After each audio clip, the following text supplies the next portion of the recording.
네, 안녕하십니까. 오늘 사회를 맡은 교통위원회 소속 국민의힘 서대문구 제2선거구 출신의 문성호 서울시의원입니다. 반갑습니다.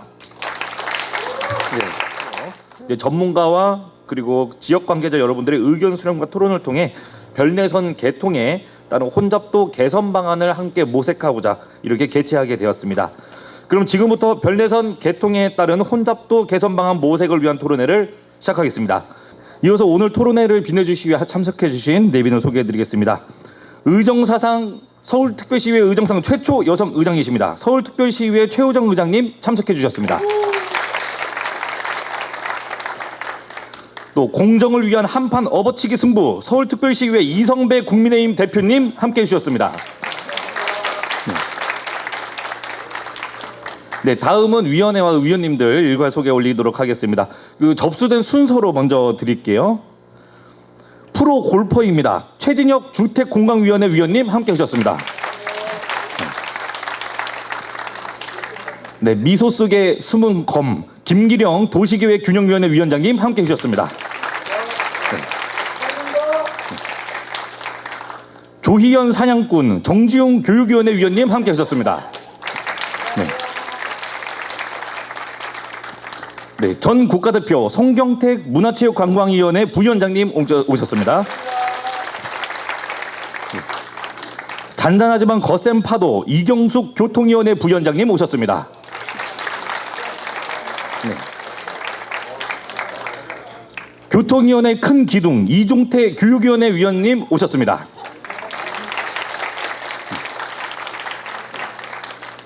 환경과 수자원은 이분을 따라갈 수 없습니다. 박춘선 환경수자원위원회 부위원장님 오셨습니다.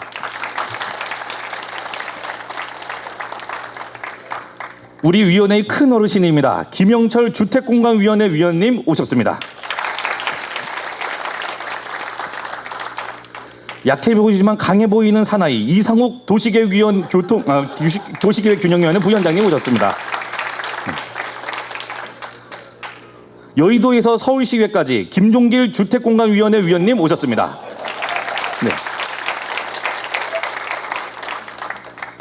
낮이나 밤이나 항상 웃는 사나이 황철규 교육위원회 부위원장님 오셨습니다.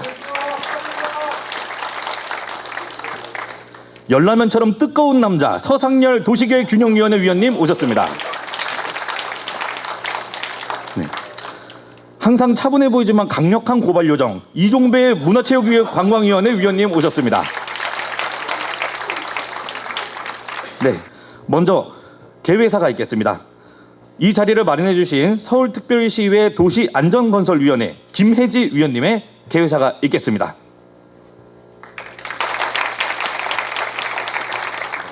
네, 안녕하십니까. 방금 소개받은 서울시의회 김혜지 의원입니다.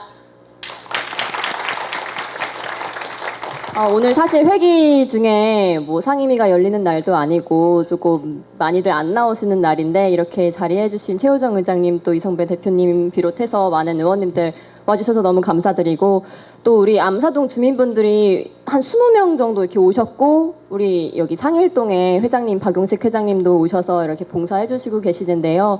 주민분들께 이 자리를 빌어서 너무 감사하다는 말씀을 드립니다. 사실 이 토론회는 저 혼자서 기획한 게 아니라 우리 암사동 주민들이 모두 뜻을 맞추어서 이 토론을 하면 어떻겠냐라는 이야기가 나왔고요.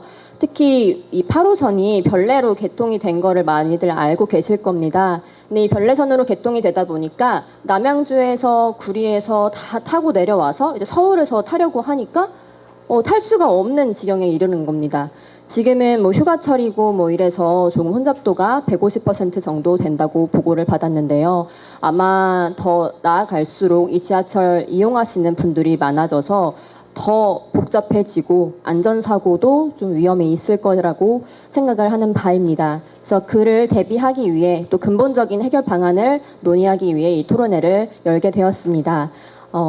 그리고 한 가지 말씀드리면 우리 개통식 때 암사동 주민분들께서 암사역사공원역 앞에서 피켓 들고 우리 집회도 했었어요. 그래서 그때 엄청 고생하셨잖아요.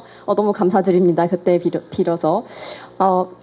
오늘 모쪼록 많은 우리 발제자분들, 이호 연구원님 비롯해서 많은 분들 토론해 주실 텐데 좋은 안들이 많이 나왔으면 좋겠고 좋은 말씀 부탁드리겠습니다. 다시 한번 이 자리에 바쁘신 와중에 와주셔서 너무나 감사드립니다. 감사합니다. 최우정 의장님의 축사가 있겠습니다. 안녕하십니까. 최우정 서울시의회 의장입니다. 강동구 주민 여러분들께 먼저 감사드립니다. 오늘 김혜지 의원께서 이 별내선 개통에 따른 지하철 혼잡도를 개선하기 위한 토론회를 마련을 했는데요.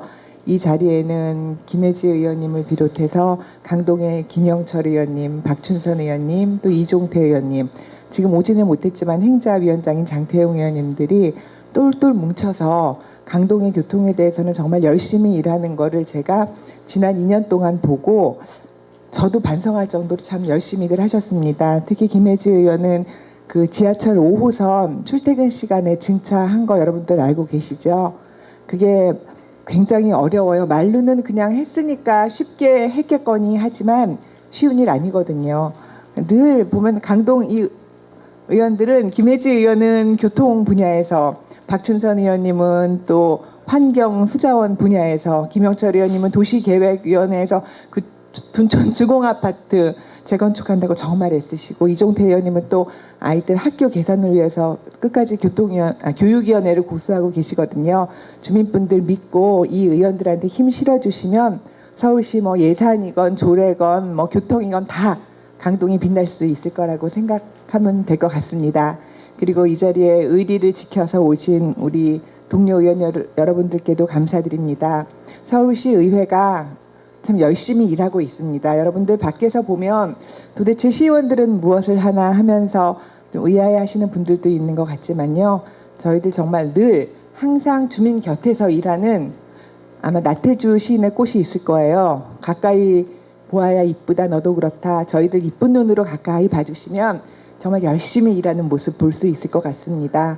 오늘 별내선이 혼잡할까봐 아직 내가 보니까 150% 크게 혼잡하지도 않아요. 우리가 볼 때는. 그런데도 미리 걱정하고 이런 토론회 마련해 주신 거 감사드리고요. 서울시 의회가 항상 서울 시민 곁에, 강동 구민 곁에 있겠습니다. 여러분들 가을 잘 지내십시오.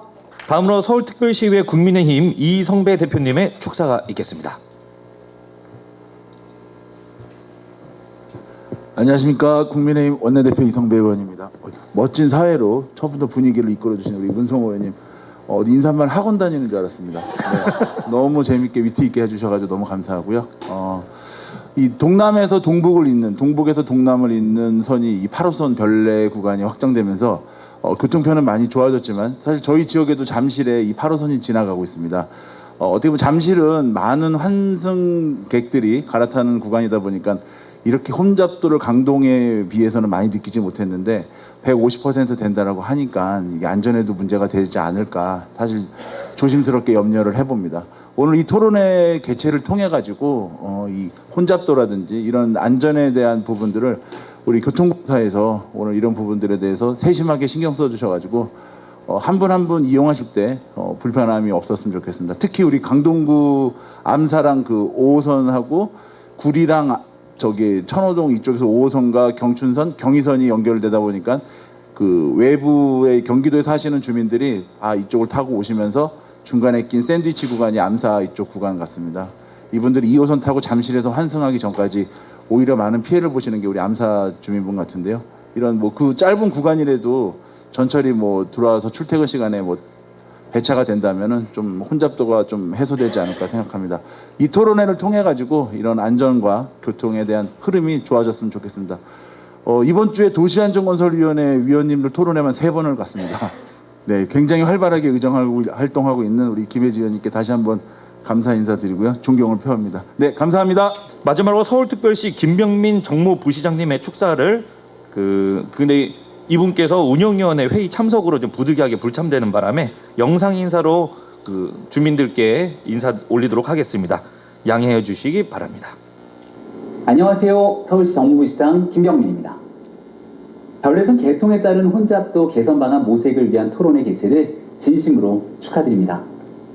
별내선이 개통되기 전부터 깊은 관심을 가져주시고 또 혼잡도 개선 방안 모색을 위해 오늘 토론회를 준비해 주신 김혜지 의원님께도 진심으로 감사의 말씀드립니다. 지난 8월 10일 8년간의 오랜 기다림 끝에 8호선 연장 별내선이 개통됐습니다. 오랜 시간 기다려주신 시민 여러분들께도 감사의 인사드립니다. 별내선 개통으로 지역 주민들의 지하철 접근성이 크게 개선돼서 보다 편리한 일상을 누리실 것으로 많은 분들이 기대하고 있죠. 하지만 이런 반면 이번 개통으로 인한 8호선 혼잡도 증가가 기존 구간을 이용하던 서울 시민을 포함한 수도권 시민분들의 우려를 조성하고 있어서 이에 대한 걱정이 많으신 것도 잘 알고 있습니다.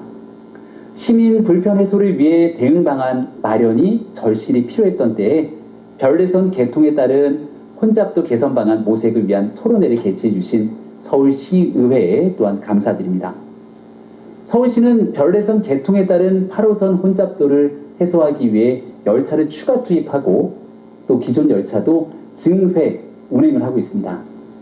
그리고 주요 환승 역사에는 안전 요원을 확대 배치했고 역사 혼잡 안전 관리도 강화해서 또 강동구 시내버스 노선을 신설하는 등 시민 불편을 최소화하기 위한 노력을 다해 오고 있습니다.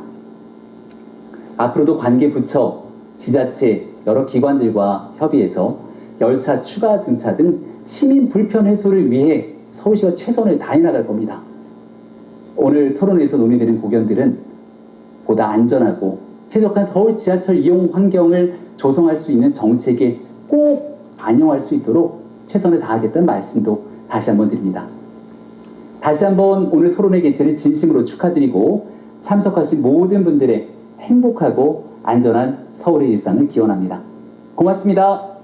주제 발표는요. 한국교통연구원 철도교통연구본부 이호 본부장님께서 해주시겠습니다. 네, 큰 박수 부탁드리겠습니다. 저는 이제 철도 교통의 전문 쪽으로 이제 하고 있고, 예, 제가 이제 철도교통 본부장을 맡고 있는 상황입니다. 그래서 사실 이제 하나 좀 말씀을 드려야 될 것은 시작하기 전에 말씀드려야 될 것은 그 철도가 이제 국가에서 하는 전체 사업이긴 하지만 실질적으로 도시철도하고 우리가 생각하는 철도에서 제가 국가에서 보고 있는 철도에서 도시철도는 좀 결이 좀 달라요. 왜 다르냐면 여러분 타시는 고속철도나 일반철도나 뭐 무궁화호, 뭐 ITX 같은 경우는 국가에서 건설을 하죠. 이제 건설을 한다고 하는 것은 이제 정부에서 돈을 이제 투입을 해서 하는 거고, 도시철도도 일부 이제 상당 부분이 국가에서 돈을 투입을 하는데 뭐가 다르냐면 운영 관리 주체를 국가에서는 고속철도나 일반철도 그런 게 문제가 생기면 국가에서 모든 거 다 관리 체계가 구성이 돼서 운영을 하고 있어요. 근데 도시철도는 운영 주체는 지자체에게 위임을 해버렸어요. 그래서 이제 여기서 나오는 이제 도시철도 혼잡도에 대한 문제가 왜 이런 문제가 지금 발생을 하고 있느냐라고 하는 것들이 이제 국가에서 가지고 있는 그 철도에 대한 위계상에서 있는 그런 구조적인 문제가 있어서 왔다라는 거 보시면 될 것 같고요.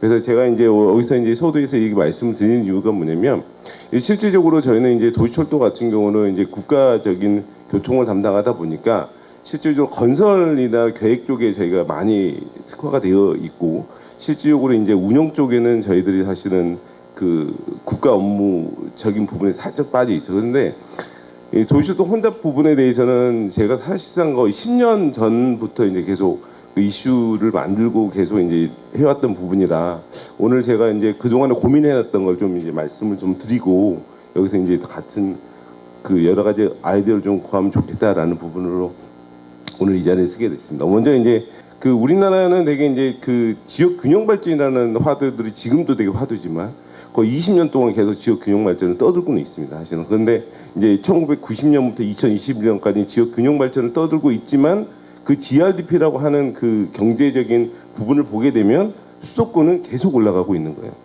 결과적으로는 우리나라의 그 수도권 일극화 체계는 해결을 하는 게 어려울 수도 있다.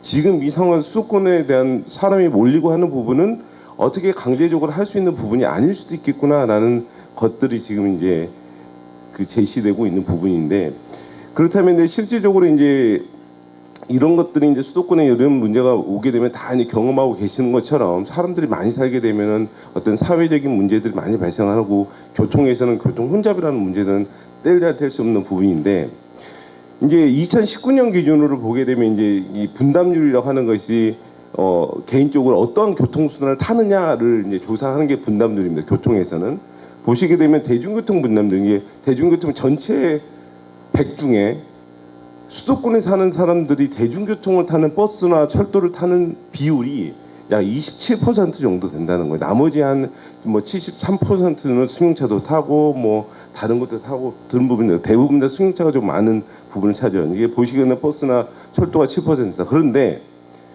서울하고 경기도를 떼놓고 보면 서울은 버스는 23%, 철도가 24%, 철도가 23%이기 때문에 거의 이제 50% 육박하는 수준에서 대중교통을 이용하고 있는 수준이다. 서울은. 그 말은 뭐냐면은 그 서울은 실질적으로 다른 곳보다도 훨씬 더 철도에 대한 인프라가 잘 갖춰져 있고 많은 분들이 이용을 하기 편리하게 되어 있는 부분이다 보니 이런 문제고 이러한 상황이고 실질적으로도 이제 그 대중교통 인프라가 잘 되어 있는 것도 있지만 실제 승용차 타기가 너무 혼잡이 가중화가 되기 때문에 어려운 부분이다. 대중교통 많이 가는 부분이요. 그런데 경기도 같은 경우는 버스가 20%, 철도가 7%거든요. 실질적으로 경기도 사람들이 사실은 철도에 대한 것을 많이 이용을 하고 싶지만 실질적으로 철도 인프라가 그렇게 많이 되어 있지 않다라는 걸로 지금 볼 수 있는 거고요. 그렇다면 왜 그러면은 이제 우리가 여기서 이제 오늘 논의가 되고 있는 별내선 같은 경우가 이제 그런 부분인데 이게 사실은 GTX도 똑같습니다. 사실은 여기 서울에 계신 분들 다들 GTX에 관심이 또 많으셨으니까 실질적으로 보시게 되면 이제 되게 중요한 지표인데 2012년에서 2022년으로 가게 되면 실질적으로 수도권의 인구는 점점 늘는데 되게 재미난 사실 중에 하나 서울시의 인구는 줄어요. 보시면 서울시가 인구가 77만이 감소를 했죠. 그 줄어든 사람들이 어디로 빠져나갔냐? 외곽으로 빠져나갔죠. 외곽으로 빠져나갔는데 그것보다 더 많은 사람들이 더 늘어난 거예요. 경기도에. 그래서 162만이 증가를 한 거죠. 결과적으로는 수도권 전체 인구는 늘어났습니다.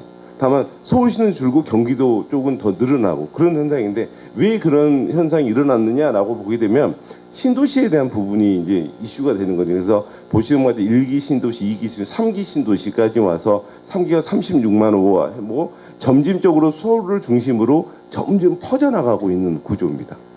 그러다 보면 결국에는 이제 집이 많은 곳에 사람들이 몰릴 수밖에 없는 거고, 그 멀리 서울에서 떨어질 수도 아시다시피 집값 싸니까 사람들이 이제 그쪽으로 어쩔 수 없이 이제 그쪽으로 이동할 수밖에 없는 상황이고, 그래서 이제 나오게 되는 게 직주 분리 광역화가 일어나는. 결국에는 사람들은 다 자기 집 근처에 회사가 있으면 되게 하고 싶지만 어쩔 수 없는 여건에서 직주 분리가 광역화가 되고 있는 게 뚜렷하게 벌어지고 있고요. 결국에는 2009년에서 2019년으로 가면서 외곽에서 통근 통화하시는 분들이 178만 명이 증가를 178만 통행이 늘어난 거예요.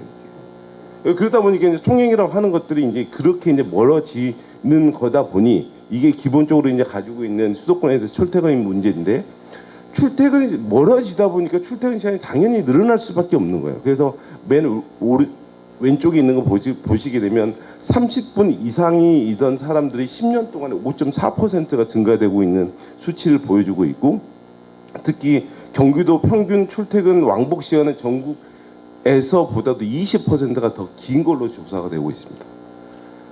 점점 이제 오른쪽에 있는 것은 이제 사실은 통근 통학이 길어지면 길어질수록 스트레스는 점점 증가된 것 사실이고 우리가 겪고 있는 부분이고, 결과적으로는 조사에서도 이러한 것들은 교통 행복 만족도에 지대한 영향을 미칩니다. 결국에는 아무리 좋은 교통 서비스가 제공이 되더라도 내가 통근 통학이 길어지면 길어질수록 아무리 좋은 것도 싫어지게 되는 문제가 발생하게 되고, 그게 교통 행복의 행복 지수를 감소시키는 부분이에요. 그래서 이거랑 비슷하게 나오는 부분들이 뭐냐면 점진적으로 사람들이 철도를 계속 요청을 하게 됩니다. 왜? 철도는 정시성을 보장해 주기 때문에. 일단 본인이 몇 시에 타면 몇 시에 내릴지를 아는 상황이 오기 때문에 철도는 그나마 감수할 수 있는 교통수단이라는 거예요. 고통을 감수할 수 있는. 그리고 이제 사람들이 더 요청하는 게 뭐냐? 점점 빠른 거 해주세요라고 요청을 합니다. 그래서 보시겠던 완행하고 급행이 엄청나게 많은 혼잡도를 가중하고 많은 혼잡이 있음에도 불구하고 나는 급행 탈래라고 하는 것들이 현재 발생하고 있는 거예요. 더구나 아까 말씀드린 GTX가 왜 수도권에 들어올 수밖에 없냐? 빠른 거 요구하다 보니까 더 빠른 수단을 넣어줄 수밖에 없는 상황이에요. 아까 말씀드린 광역화, 직주 분리가 광역화가 되다 보니까 훨씬 더 빠른 속도를 가진 교통수단을 넣어줄 수밖에 없는 거고, 그 빠른 수단의 결과적으로는 뭐냐? 결국에는 철도가 결국에는 그 역할을 담당하는 거고, 그 철도에 대한 진가를 아시기 때문에 지역 주민들이 저 철도 놔주세요, 철도 놔주세요 계속 목나 외치고 있는 겁니다. 그러면 철도라고 하는 것들이 현재 가지고 있는 수단 적에서는 어찌됐든 간에 뭐 여러 가지 온실가스에 대한 부분에 대해서 장점을 가지고 있는 건 사실인 거고요. 더구나 더 이제 우리가 이제 선택이 아닌 필수가 되어가고 있는 것 중에 하나는 2050 탄소 중립이라고 하는 국가적인 사명 안에서 결국에는 다른 수단들도 많은 노력을 해야 되지만 거기에 대해서 하나의 역할을 해주는 게 철도가 극명하게 역할을 해줄 수 있다라고 하는 믿음이 있어서 철도라고 하는 것들에 대해서 정부에서도 많은 신경을 쓰고 나오고 있는 겁니다. 그다음에 이제 제가 이제 하나 이제 도시철도 서비스 수준에 대한 부분을 이제 말씀을 드리고자 하는데, 그 저는 한편으로는 오늘 이 자리 의원님이 마련한 이 자리가 참 의미 있다고 생각하는 게 뭐냐면, 뒤에서 말씀드리겠지만 혼잡에 대한 문제는 있잖아요. 20년 전에도 혼잡에 대한 문제가 있었거든요. 주민들이, 이용자들이 혼잡해요, 저 죽겠어요 라고 해서 혼잡 문제 해결해 주세요 목 놓아 외쳤는데 움직이지 않았어요. 그 문제가. 그건 뒤에서도 말씀드려요. 그런데 이게 뭐냐면, 이 운영 서비스부터 환승 서비스가 딱 있는데, 이게 진짜 전체적으로 보면 대중교통 운영 경영 및 서비스 평가라고 하는 게 있습니다. 정부에서 2년 만에 한 번씩 하거든요. 이게 대중교통 서비스니까 이제 버스도 하고 지하철도 하고 다 합니다. 이것은 운영사가 피해갈 수 없는 그 상황인데, 이 보시게 되면 이제 아까 말씀드린 18개 세부 지표가 있는데, 밑에가 이제 18개 지표인데, 그 중에 이제 보시게 되면 하나가 쾌적 환경성이라고 하는 안에 혼잡도가 있습니다. 그래서 맨 있는 만족도 점수가 있잖아요. 그 점수가 이제 한 5점 스케일로 나오는데 0점부터 5점입니다. 그래서 5점이면 아주 만족해요. 0점이면 아우 진짜 싫어요 라고 하는 건데, 보시는 것처럼 다 보시면 4.5 선에서 이제 왔다 갔다 하는데 혼잡도만 한 3점에서 이제 가는 거죠. 이게 이 값은 전국 평균입니다. 전국 평균. 이걸 세부적으로 나누게 되면, 이게 아까 말씀드렸던 대중교통 서비스 평가를 하는 지자체들은 큰 도시만 있죠. 광역 도시만. 보시면은 서울, 인천, 경기, 대전, 대구, 부산, 광주. 이게 전국에서 지하철이 있는 지자체입니다. 보시게 되면은 다른 지표들 다 똑같이 나오는 거 보게 되면, 혼잡도라고 하는 부분에 보게 되면 혼잡도에 대한 만족도 격차가 엄청나게 다르다. 그러니까 기본적으로 이 결론은 뭐냐면, 특히 서울이라든지 인천, 경기도 쪽이 사람들이 많이 사는 지역에 대한 부분에 대해서 도시철도 혼잡도에 대한 불만족이 엄청나다. 그런데 이게 2018년 자료거든요. 그런데 이 조사가 2004년부터 조사를 했을 겁니다. 2012년 뭐 그 전부터 몇 가지 조사를 했는데, 그 전에도 똑같은 결과가 나왔어요. 그런데 주민들이 그 만족도 조사하는 게 혼잡도 문제가 있어요, 혼잡 문제 해결해 주세요라고 목나 외치지만 해결이 안 되는 거예요, 이게. 근데 왜 이제 그런 문제들이 있는지는 뒤에서 좀 말씀드릴 건데, 결국에는 이제 제가 이제 여러 가지 여기 앞에서 했던 자료를 가지고서 이제 그러면 18개 사람들이 18개 도시철도 이용하는 환경에서 뭐가 가장 불편할 것이냐라고 해서 해봤는데, 저쪽에 빨간색으로 이제 그 포인트들이 떨어지면 문제가 있다라는 건데, 전체적으로 보면은 이제 여러 가지 것 중에 좋은 것도 있고 나쁜 것도 있는데, 나쁜 거 개선해 주세요라고 하는 게 1순위가 혼잡돼요. 무조건. 그 다음에 이제 환승 체계 좋게 해주세요. 만보 걷기 싫어요, 그냥 바로바로 타게 해주세요라고 하는 그런 것들이 환승 체계 구축이라든지, 교통 약자, 그 다음에 이용 시설 좀 깨끗하게 해주세요. 그 다음에 환승하는데 뭐 환승할 수 몇 시에 차가 오는지 그런 환승 정보를 좀 주세요라고 하는 것들이 이제 개선할 점들이고, 오늘 제가 이제 말씀드릴 부분이 이게 혼잡도는 독보적인 시민의 불편 상황이었더라라는 부분을 이제 말씀드립니다. 아까부터 이제 준영이 말씀드린 한 20년 동안 혼잡에 대한 가중이 있는데 혼잡은 20년 동안 그동안에 무엇을 떠들었냐? 열차 혼잡도만 가지고 이야기를 했습니다. 열차 혼잡도. 왜냐하면 눈에 보이는 게 열차 혼잡도예요. 그런데 사실은 이제 이게 제가 항상 10년 전에 떠들고 다녔던 부분인데 보시면 열차 혼잡 당연히 열차 혼잡도 당연히 중요하죠. 그런데 우리는 열차를 타기 위해서 지하철 외부 출입구부터 승강장까지 내려가서 열차를 타야 되는 상황이에요. 그러면 출입구부터 게이트, 승강장, 계단, 통로 모든 공간이 혼잡의 영역이다. 그래서 여기서 제가 계속 말씀드렸던 건 열차 혼잡도에 대한 부분도 되게 중요하지만 역사 내에 대한 혼잡도도 우리가 고민을 해줘야 된다라는 부분에 대해서 계속 이제 이야기를 했던 거고, 이걸 이제 제 데이터를 가지고서 이제 살짝 이제 분석을 해본 부분인데, 이제 이 자료는 위에 펴는 1호선부터 8호선까지 혼잡도에 대한 부분인데, 혼잡도가 150% 이하면 그렇게 많이 혼잡하지는 않습니다. 사실 최대 혼잡도가 있기 때문에 이게 장시간 동안에 혼잡이 가중되면 모르는데 잠깐 동안에 2%를 유지를 한다? 거의 혼잡하지 않는다고. 그런데 이건 이제 1호선부터 8 서울교통공사가 제공한 자료를 제가 다운받을 받았던 건데 실질적으로는 이건 명확하지는 않습니다. 왜냐하면 4호선 같은 경우는 이제 4호선 이제 사당에서부터 밑으로 내려가는 안산 쪽으로 내려가는 데부터 이제 가중이 돼서 올라오는데 이것은 사당부터 이제 지나가는 부분을 하다 보니까 우리가 예상하는 혼잡도보다 낮게 나와 있어요. 그래서 이 부분은 그냥 참조하시면 될 것 같고요. 그런데 여기서 이제 밑에 그림이 제가 말씀드리고 싶은 건데 이제 X축이 이제 혼잡도 부분인데 이제 거기 보기도 한 150% 이상 되는 게 전체에 가지고 있는 게 한 10% 정도 된다라고 하는 것을 보여주고 있는 거고, 색깔은 상행이냐 하행이냐를 구분해 놓은 겁니다. 근데 보시는 바치는 경인선 급행, 안상 과천선, 분당선, 경의선, 9호선 급행, 공항철도가 150% 이상으로 지금 거의 운행을 하고 있어요. 실질적으로. 그건 뭐 많이 나오는 거예요. 그런데 여기서 이제 이슈가 뭐냐면 그 운영사 분들을 만나면 저희가 데이터를 가지고 분석한 결과에 대한 혼잡도 수준과 운영사가 제시하는 혼잡도 수준이 다릅니다. 왜 다르냐? 결국에는 150% 이상이 되는 시간이 언제냐면요. 첨도 시간, 오전 첨도 2시간, 오후 첨도 2시간. 근데 2시간도 되지 않아요. 실제적으로 1시간, 1시간이에요. 이게 열차 운행 시간 18시간 중에 2시간만 혼잡하고 나머지는 다 그 밑으로 운행을 하고 있습니다. 결국에는 간단하게 계산해 보면 그것을 평균을 내게 되면 평균은 우리가 혼잡 시간에 느끼는 혼잡도 수준보다 월등히 떨어진 혼잡 수준을 제시하고 있다. 결과적으로 이제 운영사에서의 평균 혼잡도라고 제시하는 부분이 그거기 때문에 실질적으로 우리가 체감하고 있는 혼잡도 수준하고는 결이 다르다라는 부분을 일단은 말씀드리고, 그래서 전체 운영 시간 대비에 미비한 수준에서 이제 혼잡이 발생하고 있다라는 부분에 대해 이슈가 되는 건데, 제가 이제 도시철도 8호선 같은 경우는 이제 아직은 별내선에 대한 자료가 없어서 이제 8호선 같은 경우는 상행과 하행으로 이제 구분해서 했는데, 실질적으로 이제 그 최근 자료를 가지고 했는데 실질적으로 상행 같은 경우는 가락시장에서 송파로 가는 134%가 최대 혼잡도 구간이었거든요.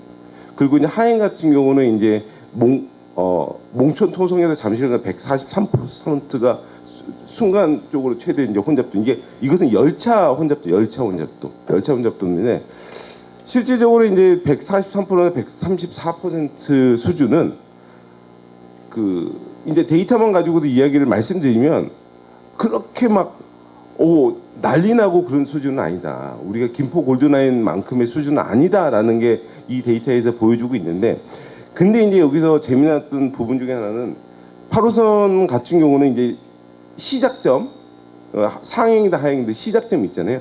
시작점에서부터 이제 열차에 대한 혼잡도가 쭉 올라가더라는 거예요. 그래서 어느 순간에 어느 지점을 가게 되면 그 혼잡도가 뚝 떨어지는 상황들이 이제 발생을 하고 있다는 거기 때문에 이런 건데, 여기서 이제 제가 말씀드린 부분이 아까 143%, 134%라고 하는데 실질적으로 여기 앞에서 다 말씀하셨던 것처럼 8호선의 자체적으로 이제 그것인데 8호선을 연장했던 별내선이 붙게 되면 당연히 혼잡도는 늘어날 수밖에 없는 상황이죠. 이게 아까 우려하시는 부분에 대한 143%인데 그 얼마 정도 늘어날 것이냐라는 것은 실질적으로 이제 운영을 개통을 했으니 그걸 지켜보면 될 상황인 것 같고, 그래서 이제 이런 부분에 대해서는 실질적으로 정부 이제 별내선만의 문제는 아니고, 이게 저희도 이제 국가철도에서 하면 국가철도 망 구축 계획이라는 이제 계획이 있는데, 거기에 4차에 반영됐던 사업들을 저희가 다 뽑아서 현재 지금 어떤 식으로 진행되고 있는지를 봤는데,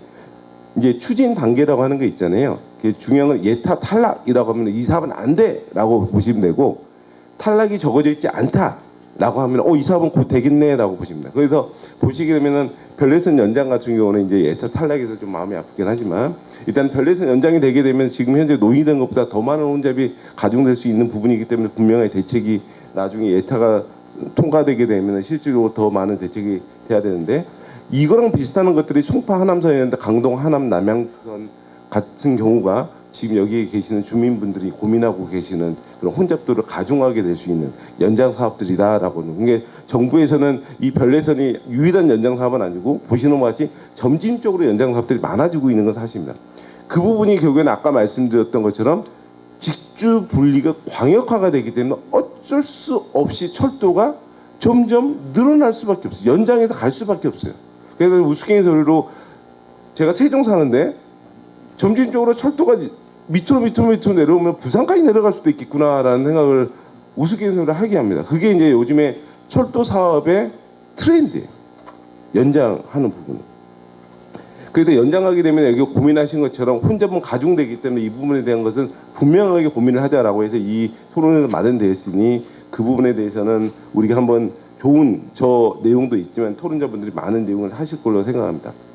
제가 이제 여기서 좀 말씀드릴 부분은 약간 이제 그동안에 약간 학술적인 부분들이 있는데, 그냥 좀 쉽게 좀 설명을 드리면, 우리가 혼잡을 관리할 수 있는 방안이 두 가지예요. 아주 간단합니다. 이 혼잡을 관리할 수 있는 방안이 간단한데, 이건 도시철도 혼잡이 먼저 나온 거 아니고 교통에서는 도로 혼잡에 대한 부분이 먼저 나왔어요. 도로 혼잡에 대한. 도로 혼잡이 발생했다? 그러면 가장 먼저 했던 게 뭐냐? 차선수 늘리는 거예요. 차선수 늘리는 게 그 용량을 늘리는 거고, 그러면은 결과적으로는 이제 혼잡했던 구간이 뻥 뚫리는 거예요. 근데 그게 이제 공급자 관점에서의 혼잡 완화인데, 이게 시설 확충, 시설 확대라고 하는 부분입니다. 그런데 제가 공급자 중심의 어떤 혼잡을 완화하는 부분에 대해서는 그렇게 하면 할수록 순간적으로 혼잡은 완화는 됩니다. 다만 시간이 가면 그 혼잡이 다시 와요. 그래서 아침에 제가 이제 그 정확한 기사를 못 봤지만 김포골드라인에서 열차를 추가 투입을 했잖아요. 기사 헤드라인이 뭐였냐면, 김포골드라인 열차를 추가 투입을 했더니 혼잡이 더 강화됐더라, 더 악화됐더라라는 기사가 아침에 헤드라인이었고, 제가 자세한 기사는 못 봤지만 그 제목을 제가 추론해 보면, 열차가 투입되니 예전보다 혼잡이 덜하겠구나 사람들이 기대를 하고, 버스를 타고 가던 사람들이 다시 김포골드라인에 온 거예요, 사실은. 그러니까 어차피 더 늘어날 수밖에 없는 게 시설 확충이 그런 거거든요. 계속 이제 시설하는 부분에 대해서는, 근데 시설 확충 하지 말자라는 건 아니고, 시설 확충을 했을 때의 모든 문제는 거기서 다 해결되진 않는다라는 부분에 대한 부분이고, 뒤에서 이제 하나 하는 건 시설 확충 말고 이용자 관점에서 하는 부분에 대해서는 뒤에서 하나 좀 말씀드립니다.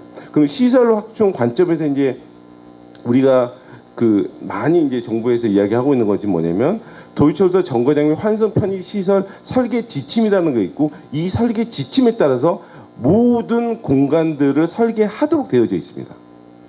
그래서 이제 뭐 D, E 그 정의를 돼 있어요, 국가적으로. 그런데 이제 제가 이제 오늘 여기서 두 가지를 말씀드릴 건데, 첫 번째가 이 공간을 할 때 여기 사람이 몇 명이 있어요를 계산을 해줘야 돼요. 몇 명이 있어요를. 그게 이제 첨두시 분당 수요를 가지고서 이야기를 합니다. 그 다음에 두 번째는 공간 혼잡이란 면적의 혼잡도라고 하는 것은 이 공간에 몇 명이 있어요. 그래서 그걸 가지고 혼잡도를 산정하는데, 그 공간 면적 자체가 잘못됐다. 그걸 개선하지 않으면 말짱 꽝이다. 라는 게 제가 이제 말씀드릴 부분인데, 첫 번째, 첨두시 분당 수요인데 이게 간단한 그림이에요. 이게 이제 뭐 X축은 시간이고 Y축은 이용객 수인데 뭘 보셔야 되냐면 빨간색으로 된 부분이 뭐냐면 정부에서 현재 설계 지침에서 제시하고 있는 첨두시 평균 분당 이용객 수를 계산한 거예요. 그러니까 1시간 동안에 평균이 얼마 있고 그걸 60으로 나눈 값이 이 빨간색으로 보시면 됩니다. 그런데 실제로 이용객 수가 몰리는 것을 이게 분당으로 이용객 수를 카운팅을 해보니 파란색 점들이 나오는 거예요. 이게 의미하는 게 뭐냐면 저기 보시면 8시에서 10시 사이 이제 보통 8시에서 9시 사이가 첨두 시간인데 빨간색이 한 60 정도인데 분당 이용객 수는 거의 100, 200 정도 올라가잖아요. 그게 무슨 말이냐면 우리는 첨두 시간 때 분당 이용객 수를 얼마를 가지고서 설계를 하냐면 60까지 설계하는 거예요. 60명 올 거야. 근데 실질적으로 이용객 수가 이용하는 것은 200명이 넘게 이용하는 이용객들이 발생하는 거예요. 그러면 이 부분에 대해서 의미하는 게 뭐냐? 결국에는 오전 6시에서 11시까지를 보게 되면 평균 분당 이용객 수보다 실제 수요가 많은 구간이 76%예요. 그러니까 운영 시간이 6시부터 11시까지 운영되는 시간 중에 76%가 결국엔 설계 지침에 정한 것보다 훨씬 더 많은 사람들이 움직이고 있는 거예요. 그러면 이제 저기 보면 이제 비첨두 시간을 보시게 되면 빨간색보다 파란색이 밑에 있잖아요. 그거는 실질적으로 이제 설계한 것보다 사람이 없는 거예요. 이게 그러면 첨두 시간에는 과소 설계가 돼 있는 거고 비첨두 시간에는 과대 설계가 돼 있는 거예요. 그래서 가끔 지하철 가시면 첨두 시간은 너무 지하철이 너무 빡빡하고 역사 전체적인 공간들이 빡빡하게 많이 느끼시잖아요. 그게 이제 이런 부분이고 비첨두 시간에 사람이 없으면 여기 사람이 있는지 없는지 이게 도대체 왜 이렇게 넓게 만들어 놨을까라는 거 하는 부분들이 이제 발생하는 게 이런 것들이 발생을 하더라는 거예요. 그래서 그걸 가지고도 이제 이야기를 하면 굉장히 복잡해지는데 이제 실질적으로 제가 말씀드리면 뭐냐면 이게 분당 개수라고 있는 환산 개수인데 이 숫자가 이제 어느 정도 되느냐라고 하는 뭐 세부적인 내용은 생략하고 한국은 보통 이제 이것을 역사를 설계를 할 때 한 0.02 정도 이제 팩트를 적용을 해서 갑니다. 그러면 이제 그 공간이 100이면은 한 2% 정도 뭐 그렇게 해석은 안 하지만 2% 좀 넓게 짓는 거라 보시면 되고. 근데 영국이나 뉴질랜드나 다 다른 국가들은 보게 되면 우리나라보다 훨씬 더 공간을 넓게 잡고 있어요. 그게. 결국에는 이제 아까 말씀드렸던 이용자 특성도 보고 수요 집중도도 보고 역사 공간의 특성들을 다 판단을 해서 사실은 가기 때문에 실질적으로 우리나라의 아까 말씀드린 열차 부분이 아니고 우리나라의 역사 공간에 대한 부분에 대해서는 이 지침이 언제 만들어졌냐? 20년 전에 만들어졌어요. 훨씬 더 지금 기술이 많이 돼서 많은 것들이 됐음에도 불구하고 여전히 우리나라는 옛날 것 그대로 따라가고 있고 하물며 외국보다도 훨씬 더 공간에 대해서 너무 제약을 많이 두고 있다라는 부분에서 우리나라에서는 이 부분에 대해서는 공간에 대한 확장이 좀 더 있어야 된다라는 걸 제시하고 있는 거고요. 두 번째 부분은 면적이라고 했는데 실질적으로 예를 들어서 이제 이 강당에 사람들이 찼을 때 혼잡도가 몇 %야?라고 하게 되면 그냥 실질적으로 심플하게 말씀드리면 그냥 의자 고려하지 않고 이 가로 세로 이렇게 해서 면적 구합니다. 그 사람 몇 명 있지 그래서 혼잡도 하는 거야. 그런데 실질적으로 이제 의자들이 차지하고 있는 공간들 있잖아요. 그건 사실은 내가 그것을 활용할 수 있는 공간 아닙니다. 그래서 말씀드린 게 뭐냐면 실질적으로 우리가 승강장 전체 면적을 가지고서 어떤 공간에 대한 혼잡도를 산정을 하고 있는데 실질적으로 우리가 실용 대기 공간이라고 하는 걸 만들 필요가 있다. 뭐냐면 못 쓰는 공간은 빼자는 거예요. 못 쓰는 공간은 실질적으로. 그래서 이제 제가 그동안 연구했던 승강장 전체 면적에서 승강장 가용 면적, 실용 대기 공간 면적을 산정하는 뭐 항목들인데 실질적으로 어떤 부분이냐면 면적이 100%면 실질적으로 이용객이 이용할 수 있는 공간은 42에서 57%뿐이 안 되는 거예요. 그 말은 뭐냐면 반으로 삼거나 이게 혼잡도가 100이잖아요. 이거 발표된 게 100이야. 근데 실질적으로 우리가 느끼는 것은 150% 정도 수준의 혼잡도를 느끼고 있다라는 부분이기 때문에 이게 이제 우리가 바라보는 시각과 실질적으로 정부에서 이제 발표하고 있는 내용이 좀 다를 수 있기 때문에 이런 공간 면적에 대한 부분에 다시 개정이 돼야 된다라는 부분이고요. 그다음에 이제 세 번째 부분 중에 하나는 정말 이게 그 아쉬운 부분 중에 하나인데 아까 말씀하신 설계 지침에는 뭐가 되어 있냐면 동선은 짧게 단순화하도록 되어져 있습니다. 그런데 이게 선언적으로만 되어 있지 실질적으로 이동 동선인데 도시철도 역사 공간의 이동 동선에 대한 부분을 고려를 하지 않고 있다는 게 문제인 거예요. 왜냐하면 설계 지침은 승강장 면적이 얼마가 되어야 돼요? 계단의 면적은 얼마가 되어야 해요?